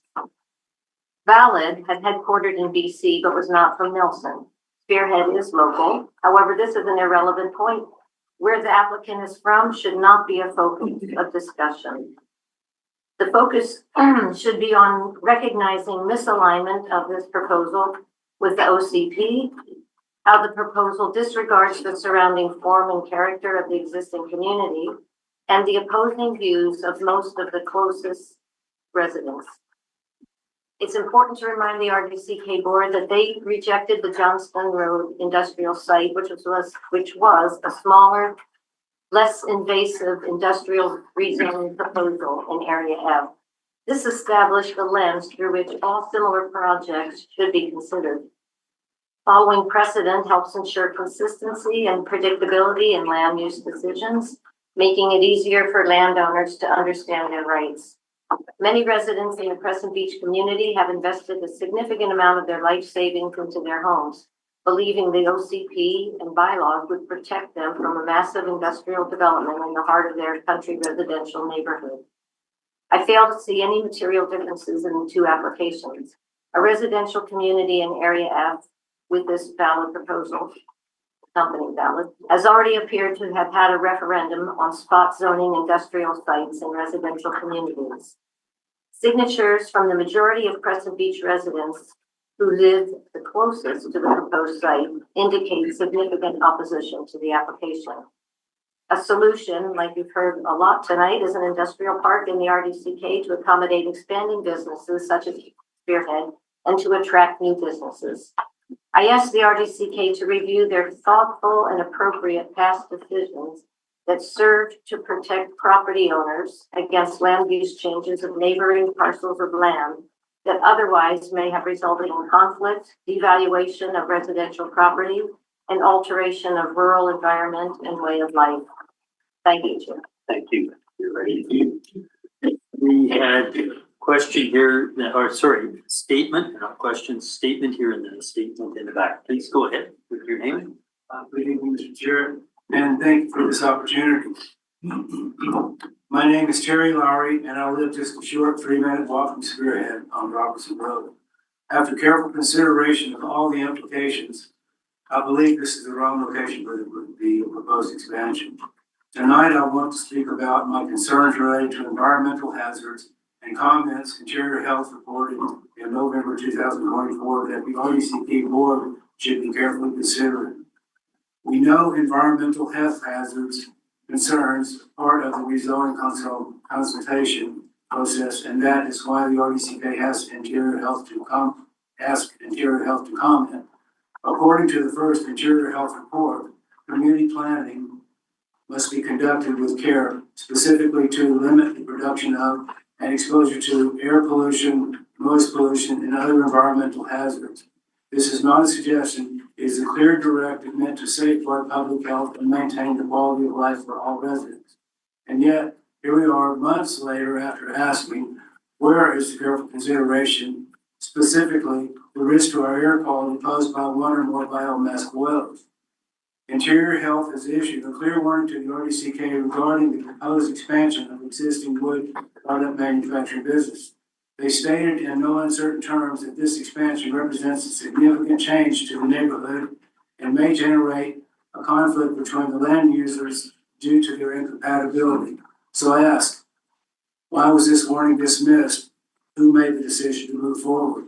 And based on what evidence? Because the data from the Interior Health is not ambiguous. It is rooted in environmental science and public health best practices. The warning was not hypothetical. It was professional judgment based on the risk to our community. We deserve a planning process that puts people first and not just industry.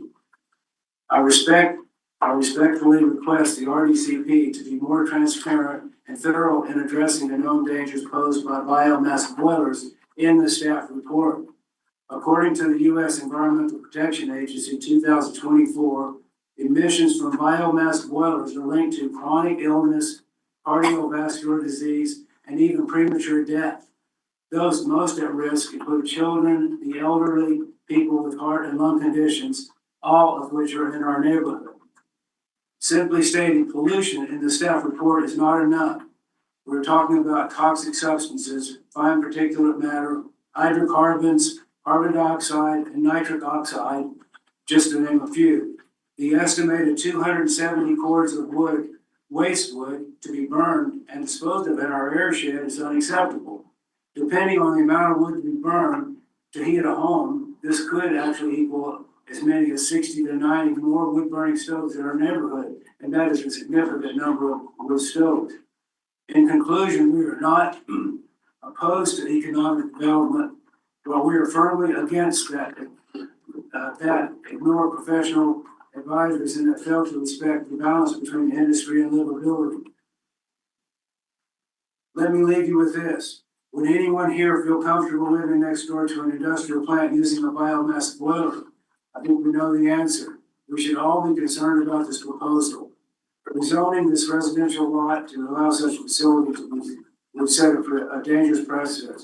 And I urge the RDCK to reject this application. Thank you very much. To the back, please. Thank you, the chair, and I want to start off by saying I've kept an eye on this project for a while. My name is John Dooley.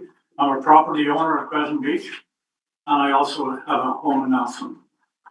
The staff of the regional district have done an exceptional job of preparing this information for the public. I've been watching from the beginning. Most of my points have been raised earlier on throughout the meeting, and some of them have been regurgitated a number of times. I'm very much in favor of this project for a number of reasons. And one of the reasons is that the track record of this company is impeccable in the neighborhood and the surrounding area, and their contribution back to our community. I know Ted Hall. I met his son over there twice, I think, and I'm not sure I've ever met you. So I'm not a family friend or a personal friend of the family, but I do know what happens to a community when you reject reasonable applications for economic development. And as far as the rezoning goes, the provincial government in the last couple of years have made significant changes to rezoning in municipalities. They're allowing for more and more density. And I can assure you the conversations that I had prior to leaving City Hall, they're intending to do similar things with industrial land and light industrial land so that there's more density for industrial development. This particular project here is not more density for industrial development based on what the province is probably intending to do in the next 5 to 10 or 15 years to encourage more development in our community. I made several notes here, and one of them was on the grant application, or the grant that was awarded to Spearhead. If the grant, as was mentioned by Murray earlier, wasn't tied to the project, and if the grant is not used, it sends a poor signal for our area, and I encourage the board to think through this before they decide to make a decision on it, and to approve this project. By disapproving this project, we will not be in line for grants in the future, because provincial governments and federal governments that offer up money for a project like this, they do their homework. They look at them to see what is their contribution to the community, how many employees they have, how are they changing the way forestry is looked at. For years and years, we have worked our backsides off in this community for more value-added product. We are seeing this happening with porcupine lumber, Atco lumber, and Plesnikoff lumber. They have adopted and adjusted to that need and that request from the communities. What is the outcome of that then? More development by Plesnikoff. You can see their major project, 2 of them. They have one in South Logan and one now in Castlegar. Porcupine and Atco have taken similar steps to get more value from the same wood. And believe it or not, much of that conversation actually started with many of the people in this room that were opposed to the harvesting of West Arm Park.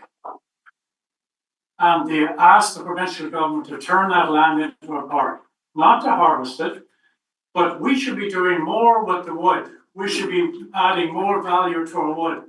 These people are doing it. They are raised in our community. These are exactly the kind of businesses we need. I sat in City Hall when I had companies coming from Toronto, Montreal, Vancouver, and requesting to develop in Nelson. And I knew when I sat in front of them, they had no stake in our community. In fact, they would look at the zoning bylaws and they wanted to skirt them the best they could. These folks here have sat through, I think this is the fourth or maybe fifth public meeting. Yeah, listening to the community's concerns, and I've read the documents from top to bottom, and they've addressed them. We need these projects. We need these young people. My hair is grey today. I'm thinking about my grandchildren and my children. We need these young people. We need them to fill our schools, Murray. We know what happens when the enrollment drops and schools close. I support this project 100% for many, many reasons, but mainly because it's a homegrown operation and it's a way that we can move our community forward in a positive manner. Thank you very much. Thank you. And don't see anybody online. Looking to the room for more statements. Dan Tracy, please go ahead. Hi, my name is Connie Bell, and I live on Robertson Road, and I've lived there for 50 years. And I'm here to voice my strong opposition to Spearhead rezoning. Before I begin, I want to make clear I support the economic development, but Crescent Beach is not the right place. For this kind of development, industrial activity does not belong in the area of our residential community that is still home to so many people. Let's start with the basics. What governs land in the RDCK? Land use is guided by official community plans, which define the long-term vision and goals for the community and guide land use decisions. Zoning bylaws, which regulate the specific uses and activities allowed on a property. While the RDCK does have the authority to enact zoning bylaws under Section 479 of the Local Government Act, it must also follow the adoption process of the OCP, outlined in Section 434, which requires comprehensive community consultation. Once adopted, the OCP is not meant to be used selectively. It is a holistic document that reflects the community's shared vision and must guide all zoning decisions. That's why I'm deeply concerned that the RDCK has not applied the OCP in its entirety to the Spearhead rezoning application. The staff report should reflect all 19 relevant articles of the OCP that this proposal contributes, not just a summary or a heading. For instance, Article 513 on community guiding principles deserves full and thoughtful consideration. The result of this selective application has been 7 months of stress for our community, stress that could have been avoided had the OCP been properly respected. These are the policies that we, as area residents, alongside government agencies, businesses, work hard to create and uphold. Yes, there are differing opinions, but there is a clear path forward. Spearhead can grow their business, just not here. There are alternative industrial properties already zoned for this type of development within Nelson and the surrounding areas. These properties are available right now, listed publicly on realtor.ca. Spearhead has shown that it has the resources to make this move. They're proposing to blast part of the mountainside, construct new septic systems, drill monitoring wells, and build a facility worth millions of dollars. That tells me that they have the financial means to build possibly somewhere else. In the Nelson Star, Spearhead stated that relocating would fracture their team and that their operation has a low product volume. But a 60,000 square foot factory does not suggest low volume. With all due respect, those reasons don't justify putting our health and safety and environment at risk. In closing, the RDCK must apply the Area F OCP holistically and include all relevant articles in its staff report. Approving this rezoning would be an act of spot zoning, a dangerous precedent that could open the door for future industrial projects in residential areas. The safest, healthiest, and most responsible solution is to deny this application and encourage Spearhead to expand in a properly zoned industrial area. if the rezoning is denied, Spearhead still has opportunities. They can resell the properties, but if it is approved, the character of Crescent Beach will change forever. And once that damage is done, it cannot be undone. To the directors, please be kind and respectful of humans and all life when you make your decision. Thank you. Thank you. I thought I'd seen a hand along here, up there, please go ahead. My name's Ursula Lowry, and I live on 4780 Robertson Road. This is from Spearhead. Thank you, RDCK, for allowing us yet again to comment on the rezoning application by Spearhead. For the Crescent Beach residents, this proposal has been personal. This and future industrial development at that location would permanently impact the enjoyment and possibly the health on our properties and in our homes. But I'd also like to speak on behalf of the many people who come to our community for rest and recreation, but they don't live there full time. Directly across the highway from the proposed Bylaw plant is Crescent Beach Resort, consisting of 73 strata units. Now, I think the strata fellow's gone. I believe most of these seasonal residents have not been informed about this proposed development. Imagine their shock when they come for their summer vacation at the lake to find this giant factory at their front door. And then less than 200 meters east along the highway is Kokanee Creek Provincial Park, which has 189 campsites, a group campground that's open from May 1st to December 30th. During peak season, there are over 1,000 campers in the park each night. We know this, Terry worked there for almost 20 years. Day use and picnic areas are used year-round, often with hundreds of people walking their dogs, playing with their children, skating or skiing in the winter, and just enjoying the natural character of the park. The Nature Center hosts over 22,000 visitors a year, and the spawning channel now attracts over 12,000 viewers during the Kokanee salmon spawning season, August and September. And they also come to see the bears feeding on the salmon. I was a bear guardian there this fall. There are many international tourists, but most visitors are local or come from elsewhere in British Columbia and Alberta. What sort of impression would a large industrial factory adjacent to this provincial park give our visitors? Tourism is a huge economic driver in this region, and especially so around our community at Crescent Beach or 12 Mile. Turning part of this rural community into a large industrial site will certainly take away from its attraction to tourists and locals for recreation.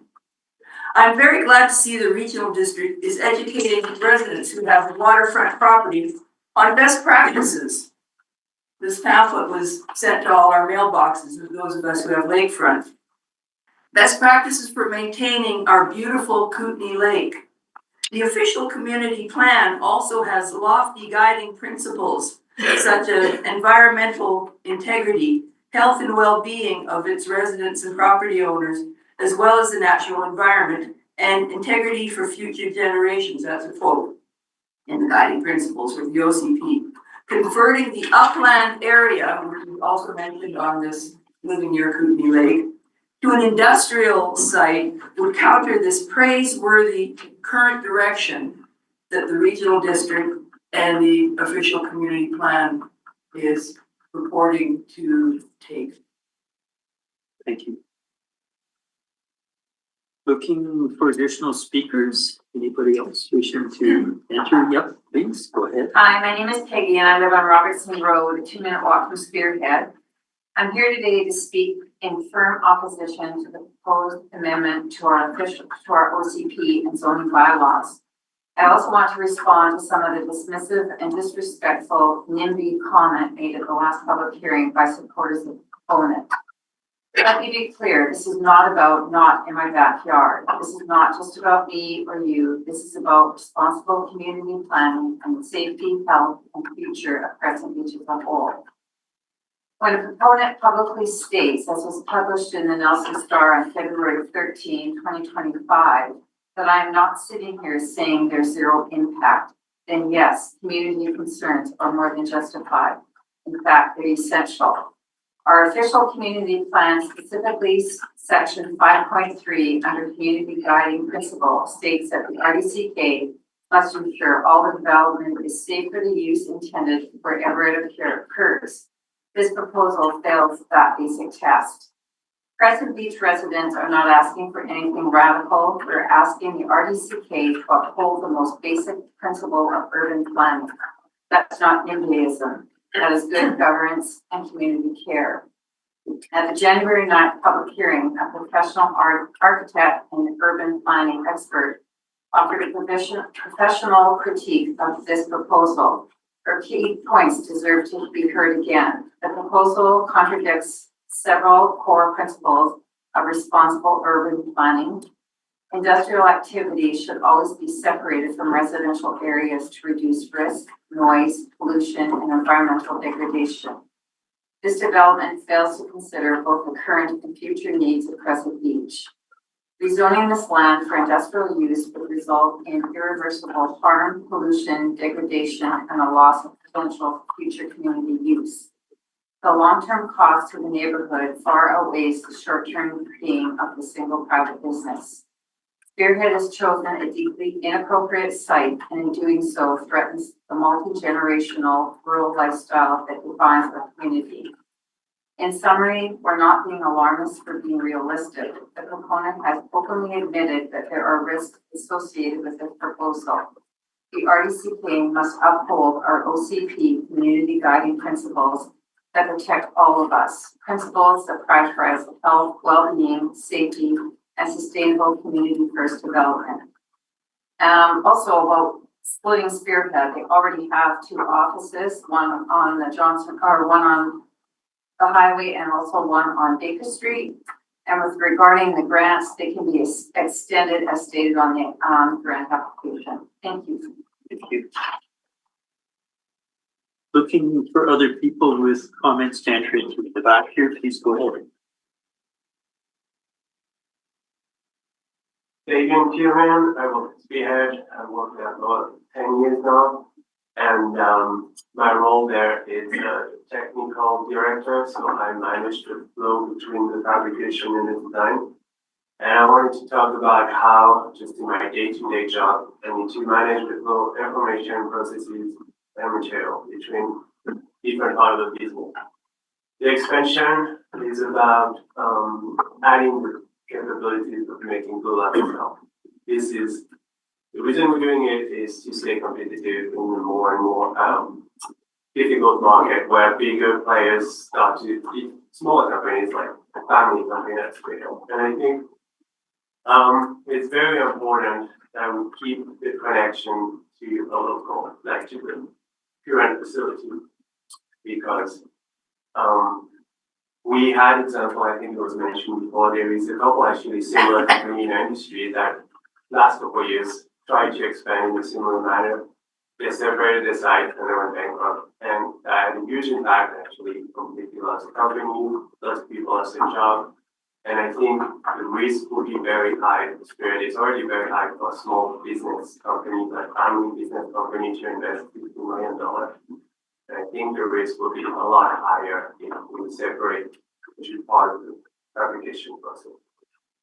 Right now, we can see people from the office walking in the shop every day, and this is why we can produce such high value material, add value to the material. It's because we connect people to the material, and separating the site, I think, would be a huge impact and create a lot of risk in that process. And I think creating a risk that would literally put 70 families that current spirit is at risk, because we are willing to take a risk to keep progressing and keep making better projects and keep offering local employment. And I think separating the two parts of the business will make it a very high risk in the short term. I also want to talk about the actual process of making blood. I don't know if people all understand the industrial part of why it's industrial. It's actually, industrial is a pretty wide aspect from metal, concrete, wood. Wood is actually, the machinery is extremely simple. It's pretty much taking a raw piece of wood, surfacing it, then joining it together and gluing it. Like the process is that simple as it gets. There's no machine in that entire line that will have any contact with water at any stage. There's also no pollution created by any machines during the process. It's actually extremely simple process. The size of the building is dictated by the length of the equipment. Because the building using wood in public building, we see a lot of wood getting used in schools and museums and stuff like that. And I think the span is getting larger. And I think we need to create on the beams, which is why this building is so big, really. Like, it's actually, when you look at the equipment inside the building, it actually won't feel that big when inside there. And I would like to see neighbors come if it happens one day to see what it is. And I think it's extremely simple process, really. It's not much different from what we do now. Like most of the machine we would be installing a similar machine that we already have, which is in scale. That's the biggest scale. And one of the points is, I think Spearhead is planning on investing millions of dollars in research and development. I think that's something that hasn't been mentioned too much maybe. I think it's very important to mention that we want to work with local forestry. We want to look at the way that we could use the wood better. 1 minute, please. Yeah, the way we could use wood better, especially hardwood. I think it's some very interesting project coming up around the world that people are trying to use the forest better, make them more resilient. And especially, I think we had a great topics being taught with the agriculture community forest and all the work they're doing. I think it would be extremely important to see what Spearhead can do with all the technology and all the companies around here to like use our forest better, actually make them more fire resilient. And I think it's a very high risk for our community, it's fires, and I think there's opportunity we can manage the forest better and use them better, and I think this project will help. Thank you. Looking to, sure, in the back and then at the table. Go ahead and back, please. Thanks. It's definitely not my intention to bombard people with two back-to-back Spearhead employees, but what I have to say is in line with some of the things that maybe in discussed. Your Appropriate time to go. Yes. name, please. My name is Allie Topping, and I moved to Milton specifically for a job opportunity at Spearhead, and I wanted to share my perspective with everyone. So something that's always been really important to me is that I have an employer whose values align with mine. And what I have found at Spearhead are people who genuinely care to do the right thing. They make decisions with long-term vision that prioritize the environment and sustainable business practices. They care for their employees. They invest in the local community. And I forget the next thing I was going to say, but I'm battling allergies in a great way right now. So anyways, they invest in the local community, and they have built a workplace culture that is safe and inclusive and something that we should all be deeply proud of. From what I've seen with those values and what I've witnessed in my months there, I fully trust that they're going to follow through with all of the commitments that they've made throughout this public hearing and the rezoning process. Something of note that I really wanted to speak to is in my role, I'll be leading the recruiting for the 60+ positions that will be created as a result of this expansion that goes through. And Spearhead is committed to a local first approach. So that means that we're going to continue offering high school work placements, internships, apprenticeship opportunities. We're going to continue building on our relationships with local schools so that the next generation can see meaningful career paths here locally. And we're also going to make sure that we continue investing in our existing employees so they can upskill and see a meaningful career ahead of them as well. For positions where the skill set perhaps doesn't exist locally right now, we're going to make sure that there's mentorship and knowledge transfer so that it's still benefiting the local workforce. I chose to speak tonight because I think it's important to put a face to the type of individual that is going to be attracted to the Nelson community with this type of growth and development. The type of individuals who volunteer, care to get involved, join boards and committees, and are gonna contribute to this community in a really productive and meaningful way. So I would also end with one of the biggest observations, in my time there is the rate at which collaboration has to happen to execute such complex projects, and you cannot do that from multiple sites. So yes, we've got a downtown office, but who works there is very strategically timed throughout the week based on project workflow. So that's just something of note I wanted to point out. I think Spearhead is a really special place and a local employer we can all be proud of, and I hope more people get to experience that through this expansion. Thanks. Thank you. So we're not looking for speakers for the second time or rebuttal, so you should know at this point. But at the end of the table there, you had your hand up, please go My ahead. name's Will, I'm a North Shore resident of 40 years. I have no doubt Spearhead is a wonderful company. That's all I hear about is Spearhead being so wonderful. You can whitewash it all you want. You're an industrial factory. I don't know how you got in where you are when you did 28 years ago, but you did. You've grown, you've got lots of money, you got a big grant. Seems to me maybe you should move your whole project. Everybody talks about splitting it. Move the whole place. Sell that to parks for overflow camping. Okay, make it more of a campground. Move your whole business somewhere else to flat ground where you don't have to blast. You'll save a whack of money without blasting. That's got to be $1 million more right there. I don't know. Seems to me moving the whole business, not splitting it up, would be the way to solve this whole problem. Parks would be good. Residents would be good. There'd be no risks to aquifers or anything, and it would be a done deal. That's all I've got to say about it all. Watching it go on from a distance for a while, maybe I've simplified it too much, but it seems like it's got to be simplified.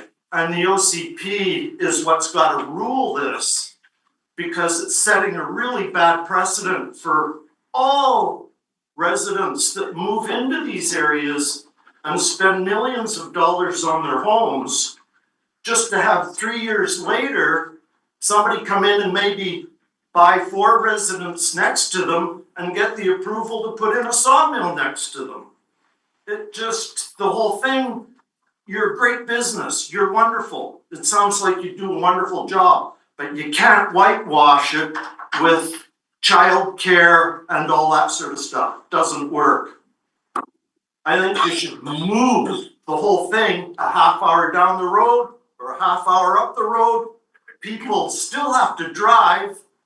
Nobody lives right there. Very few of you live right there.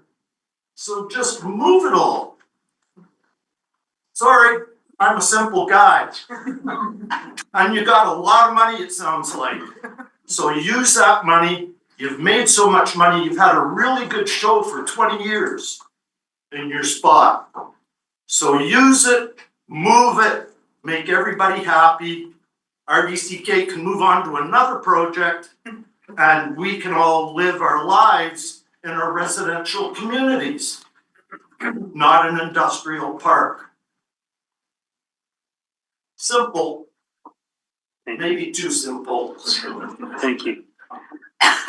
Sorry, you guys. Other people? I've been sitting quiet for a long time, and I know you do a good job, but it's just not working. You've grown too big for your britches, and you know what? My wife's a seamstress. You put 2 inches on your waist strap, but the rest of the britches don't fit, right?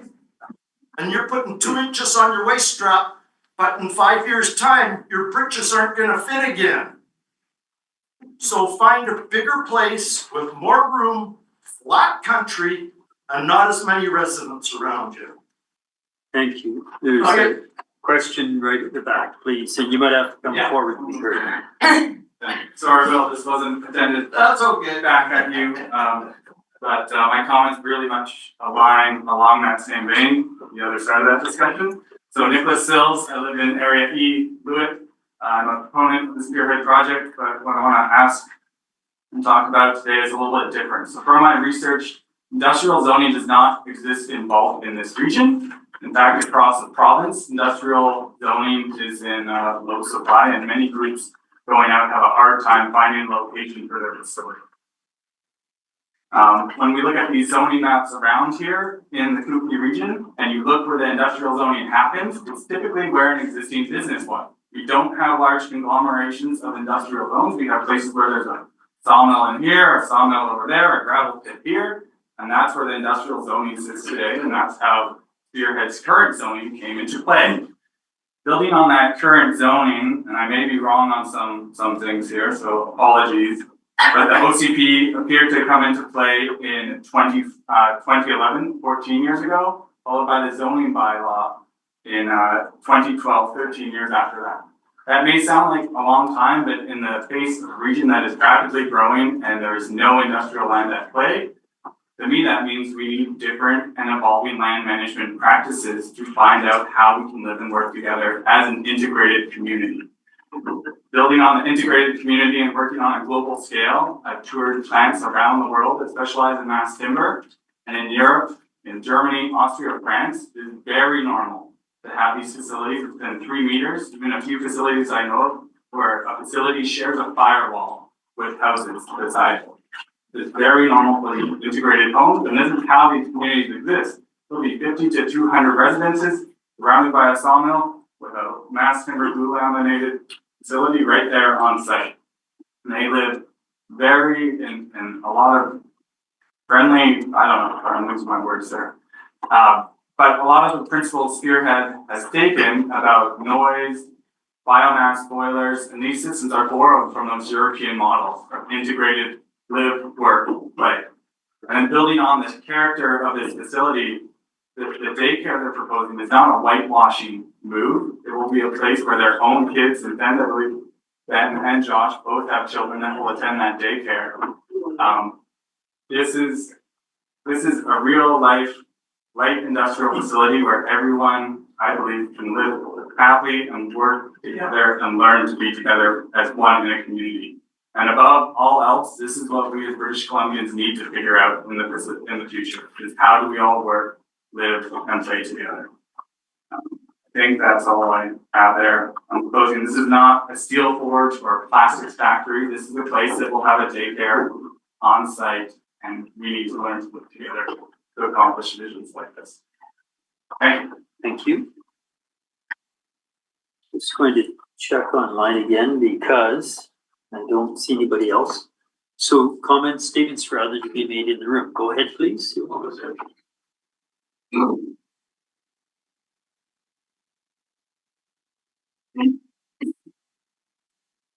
My name is Rob Stacy. I grew up in the North Shore and I live in South Spokane now.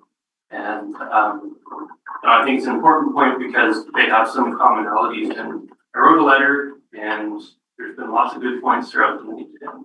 Didn't want to just reiterate what I said in the letter because I think that there's a few things worth listening to through the night that I wanted to pick up on and respond to. So I'm an architect, not hired for the project, and so no financial conflict of interest. Worth saying that out loud. But I do support it, and there's a lot of presentations and things that I do as part of my work to propose projects and defend them and make a good case for them. And this isn't the right time for me to speak like that. This is more time for me to speak like a local account. And but I can speak on some of the process of what an architect does. And what I do know is that we solve problems. And we work with smart engineers. No. Smart engineers help solve problems too. So, we routinely come up against reports and, concerns, building code concerns that we see as a problem. And then we solve it. That's what we do. That is our job. And so, this project is at an early stage, and a lot of those things get solved through the process of design. So that's something I know. But the other point that I wanted to pick up on John Dooley's stuff too. And he was talking about South Spokane. So if I live in South Spokane, there's about 55 households there. And I can walk in my slippers to the Klesnikov CLP facility, real close. It's right in our neighborhood. And they're great neighbors. They've been there, they expanded 6 years ago, and I haven't had any problems, and I'm probably, one of the more directly affected if that were the word, and that, they have trucks, they make noise sometimes, but I've never had a problem. I've never talked to my neighbors about a problem with that, and they donate money to the community and projects without any kind of recognition or fanfare. And they're really nice neighbors. And similarly, the dam is right there too. And the recreation site is part of it. It's a very industrial site, both are industrial sites, and there are 55 households around it. Okay, so that's something that I thought was worth speaking about. That's, I think, a direct parallel. I think that the kind of work that's done at Spearhead is not nearly as messy as what they, they don't have the large grounds that Klesnikov has. They have a tighter knit kind of production facility. So, from that perspective, I think it's a lower impact comparison. And I think that from that perspective, it's very, mindful of neighbors and, the way that business is conducted, and a lot of what I put in my letter too talks about all the things that we have all raised, in terms of for the support for economic diversification in the face of terror threats and trade wars, as well as making sure we have jobs locally for kids. And all that's still true and relevant. I think it's been well said before, but I wanted to try and give comparable kinds of experiences that could show, how it's been effective with them in their local communities. So I think that's all I have to say. Thank you.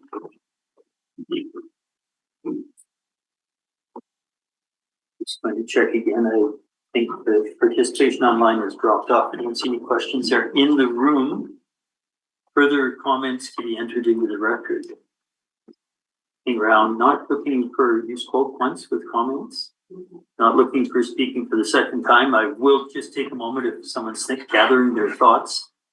As I said earlier, we'll after this, there will be an opportunity for the applicants to say some words or have either explanation or rebuttal, as it were.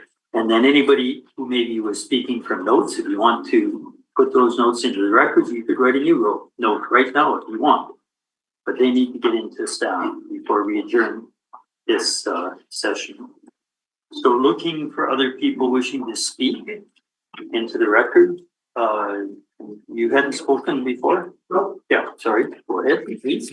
So my name is Walter Townsend. I live directly across the street from Spearhead. The common consensus I've been getting from a lot of people is they should move the plant somewhere else. There is nowhere else in Nelson or the immediate Nelson area to move that plant. There may be places in Castlegar, there may be places in Trail, there may be places in Salmo that'll displace some of the agricultural land out in Salmo, but there is no places in Nelson. So why are we trying to drive these guys away from Nelson? Maybe they should go south of the border. Trump would welcome them. But we need to stop being a gravel pit, and we need to start improving the quality of production we have, which is exactly what Spearhead is doing. They're looking at putting a plant in our neighborhood, yes. They're looking at a very low impact to the environment. And basically, there really isn't a lot of area in Nelson itself that they could even look at trying to put that plant. So I would really like to see it go ahead in our neighborhood and basically be there for our children to work at. Okay, thank you. Yes. Other speakers who haven't spoken that want to have something put into the record, please go ahead. My name's Nadia, and I'm Ed's wife and the mother of Josh and Ben, and her mother Natasha, who couldn't be here. Could you possibly either stand or come closer? The pickup range on that unit is not. My name's Nadia, I'm Ed's wife and the mother of Josh and Ben and Natasha, who couldn't be here tonight. I'm hearing a lot about the future of our children to come and work back in Nelson. And one of the things I just wanted to touch on with the state of our world right now, the unrest, the fighting, the political climates, unrest. I can't tell you how proud I am to hear these boys that are looking at the future, not from, necessarily only employment age, but right from childbirth, that they're trying to find a child care center, that the parents of those children can work at Spearhead and they can visit with their children. If somebody's sick, they can come right away to be with them. And those are the kind of children that are going to be raised having the support of their parents right close in their upbringing when there is no other daycare, or if they were at another daycare somewhere else, they're not going to have that immediate contact with their parents. So there are many angles to look at this, and that is one I wanted to say. We need to raise children that have incredible support from families, and this is what we're trying to do in order that they can be our future in the world and help in the struggles we are facing today.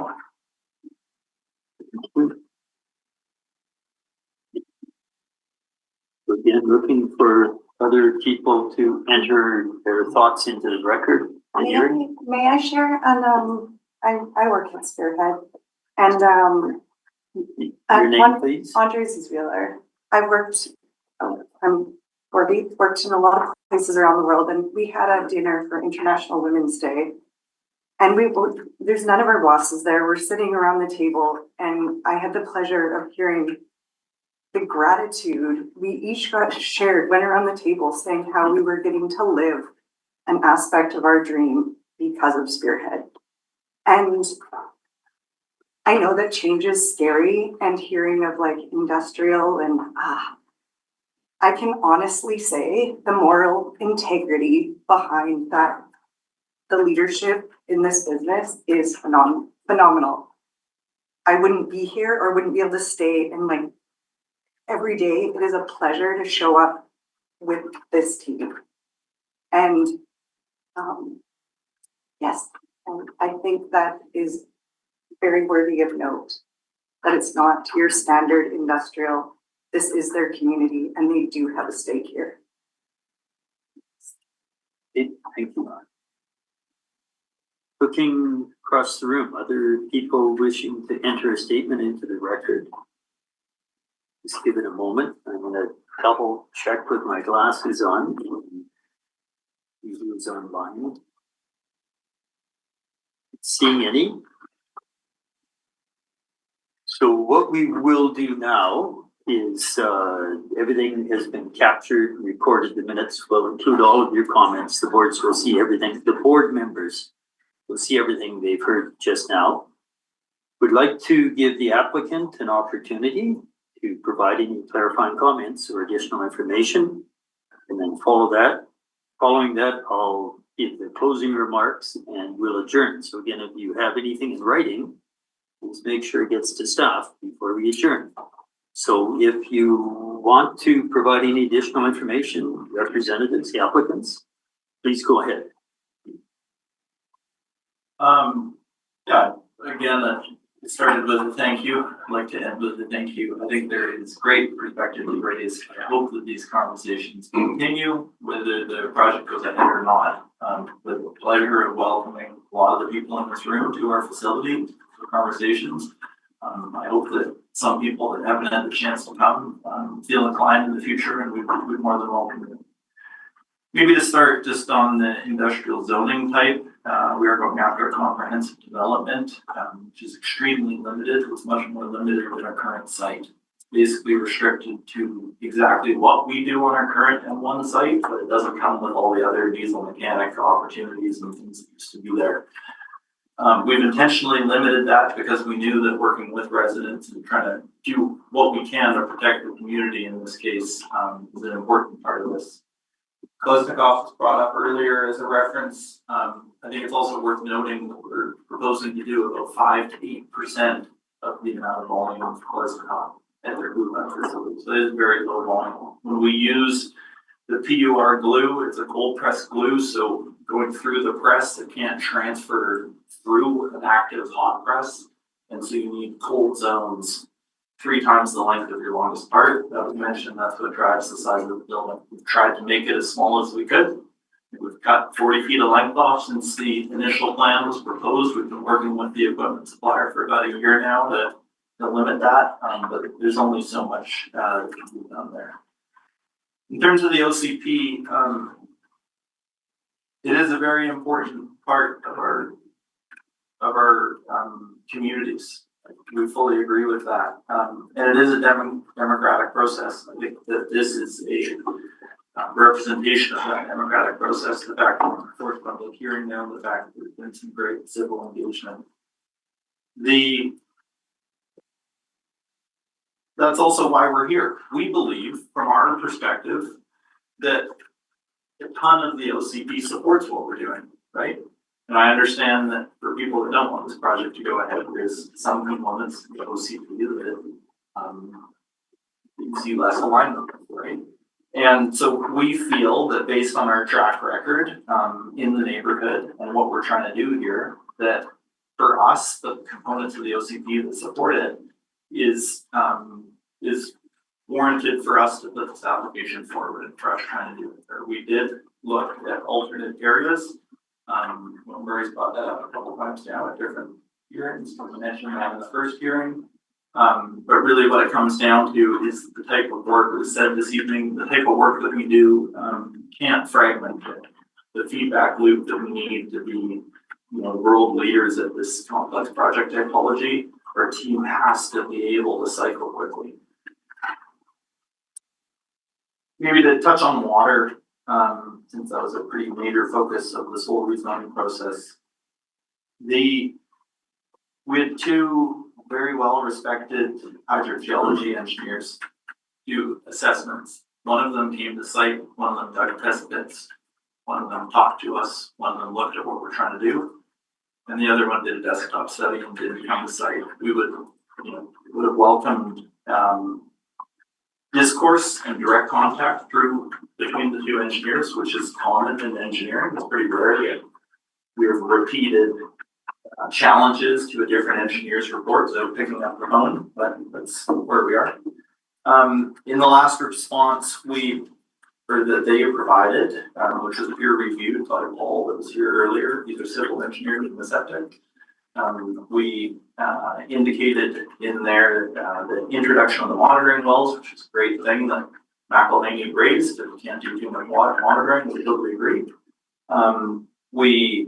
And then the upgrade of the septic system to type 2, all those sorts of things, right? The protection of water is a joint responsibility. If we look at the provincial database for septic systems, our neighborhood, what we see is that the neighborhood is a mix of septic systems from the 90s and with several residences that are unregistered. So I think that when we're talking about risk to the aquifer, it's important that we're taking, we've heard the concern, we're coming up with technical solutions to try to mitigate that concern. But it is a group effort, right? The person changing oil in their car on the gravel driveway also carries risk. Right? And it's all of our responsibility. If the water gets ruined there, we don't have a viable business. We need that water for drinking. You also need that water to be in your homes, right? And so we have the same common goal. How can we work together to ensure that we're all protecting the water, right? On the boiler, I think just one clarification, the cords of wood does not equate to the number of wood stoves, just given different filtration capabilities in the boiler. I will say that we have, in recent plans, we've increased the insulation in the building, which has allowed us to push the size of the boiler down, and to reduce the amount of work we do. There's a question raised of would anyone feel comfortable living next to that type of boiler? And I would argue yes. The entire population of Rosemont lives next to Selkirk College, which has a larger version of the same boiler. And from our consultation with the facilities department at Selkirk College and the city, they haven't had a single complaint about that system since it was installed. I think lastly, maybe to touch on the number 85% has come up quite a few times. And I don't really want to pick it apart.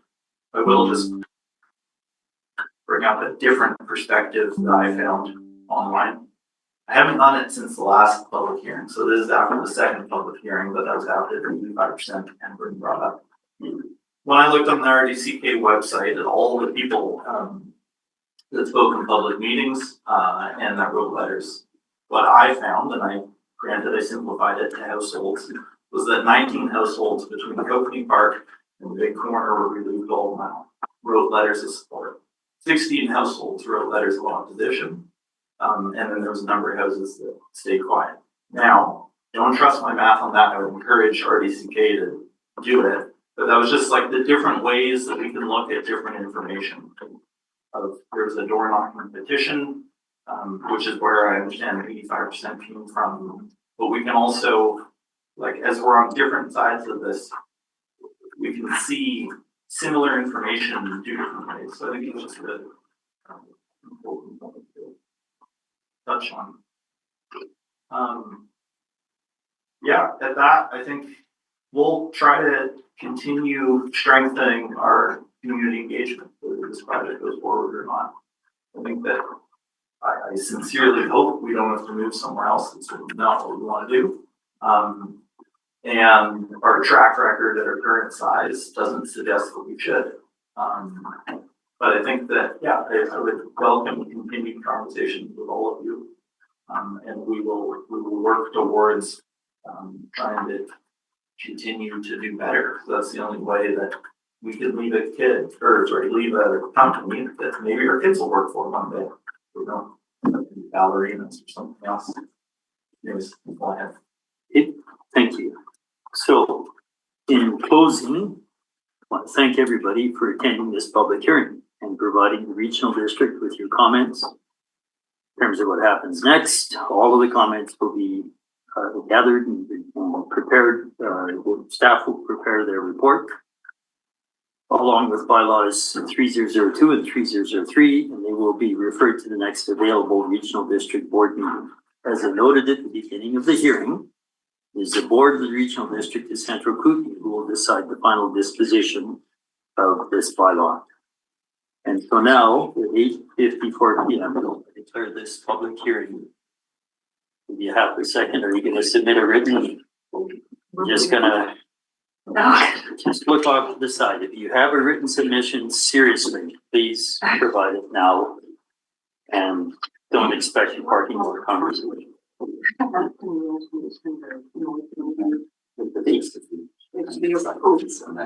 Okay. Everybody has what they need in at 8:55. I declare this public hearing adjourned. Thank you for coming. Thank you. Thank you. Thank you.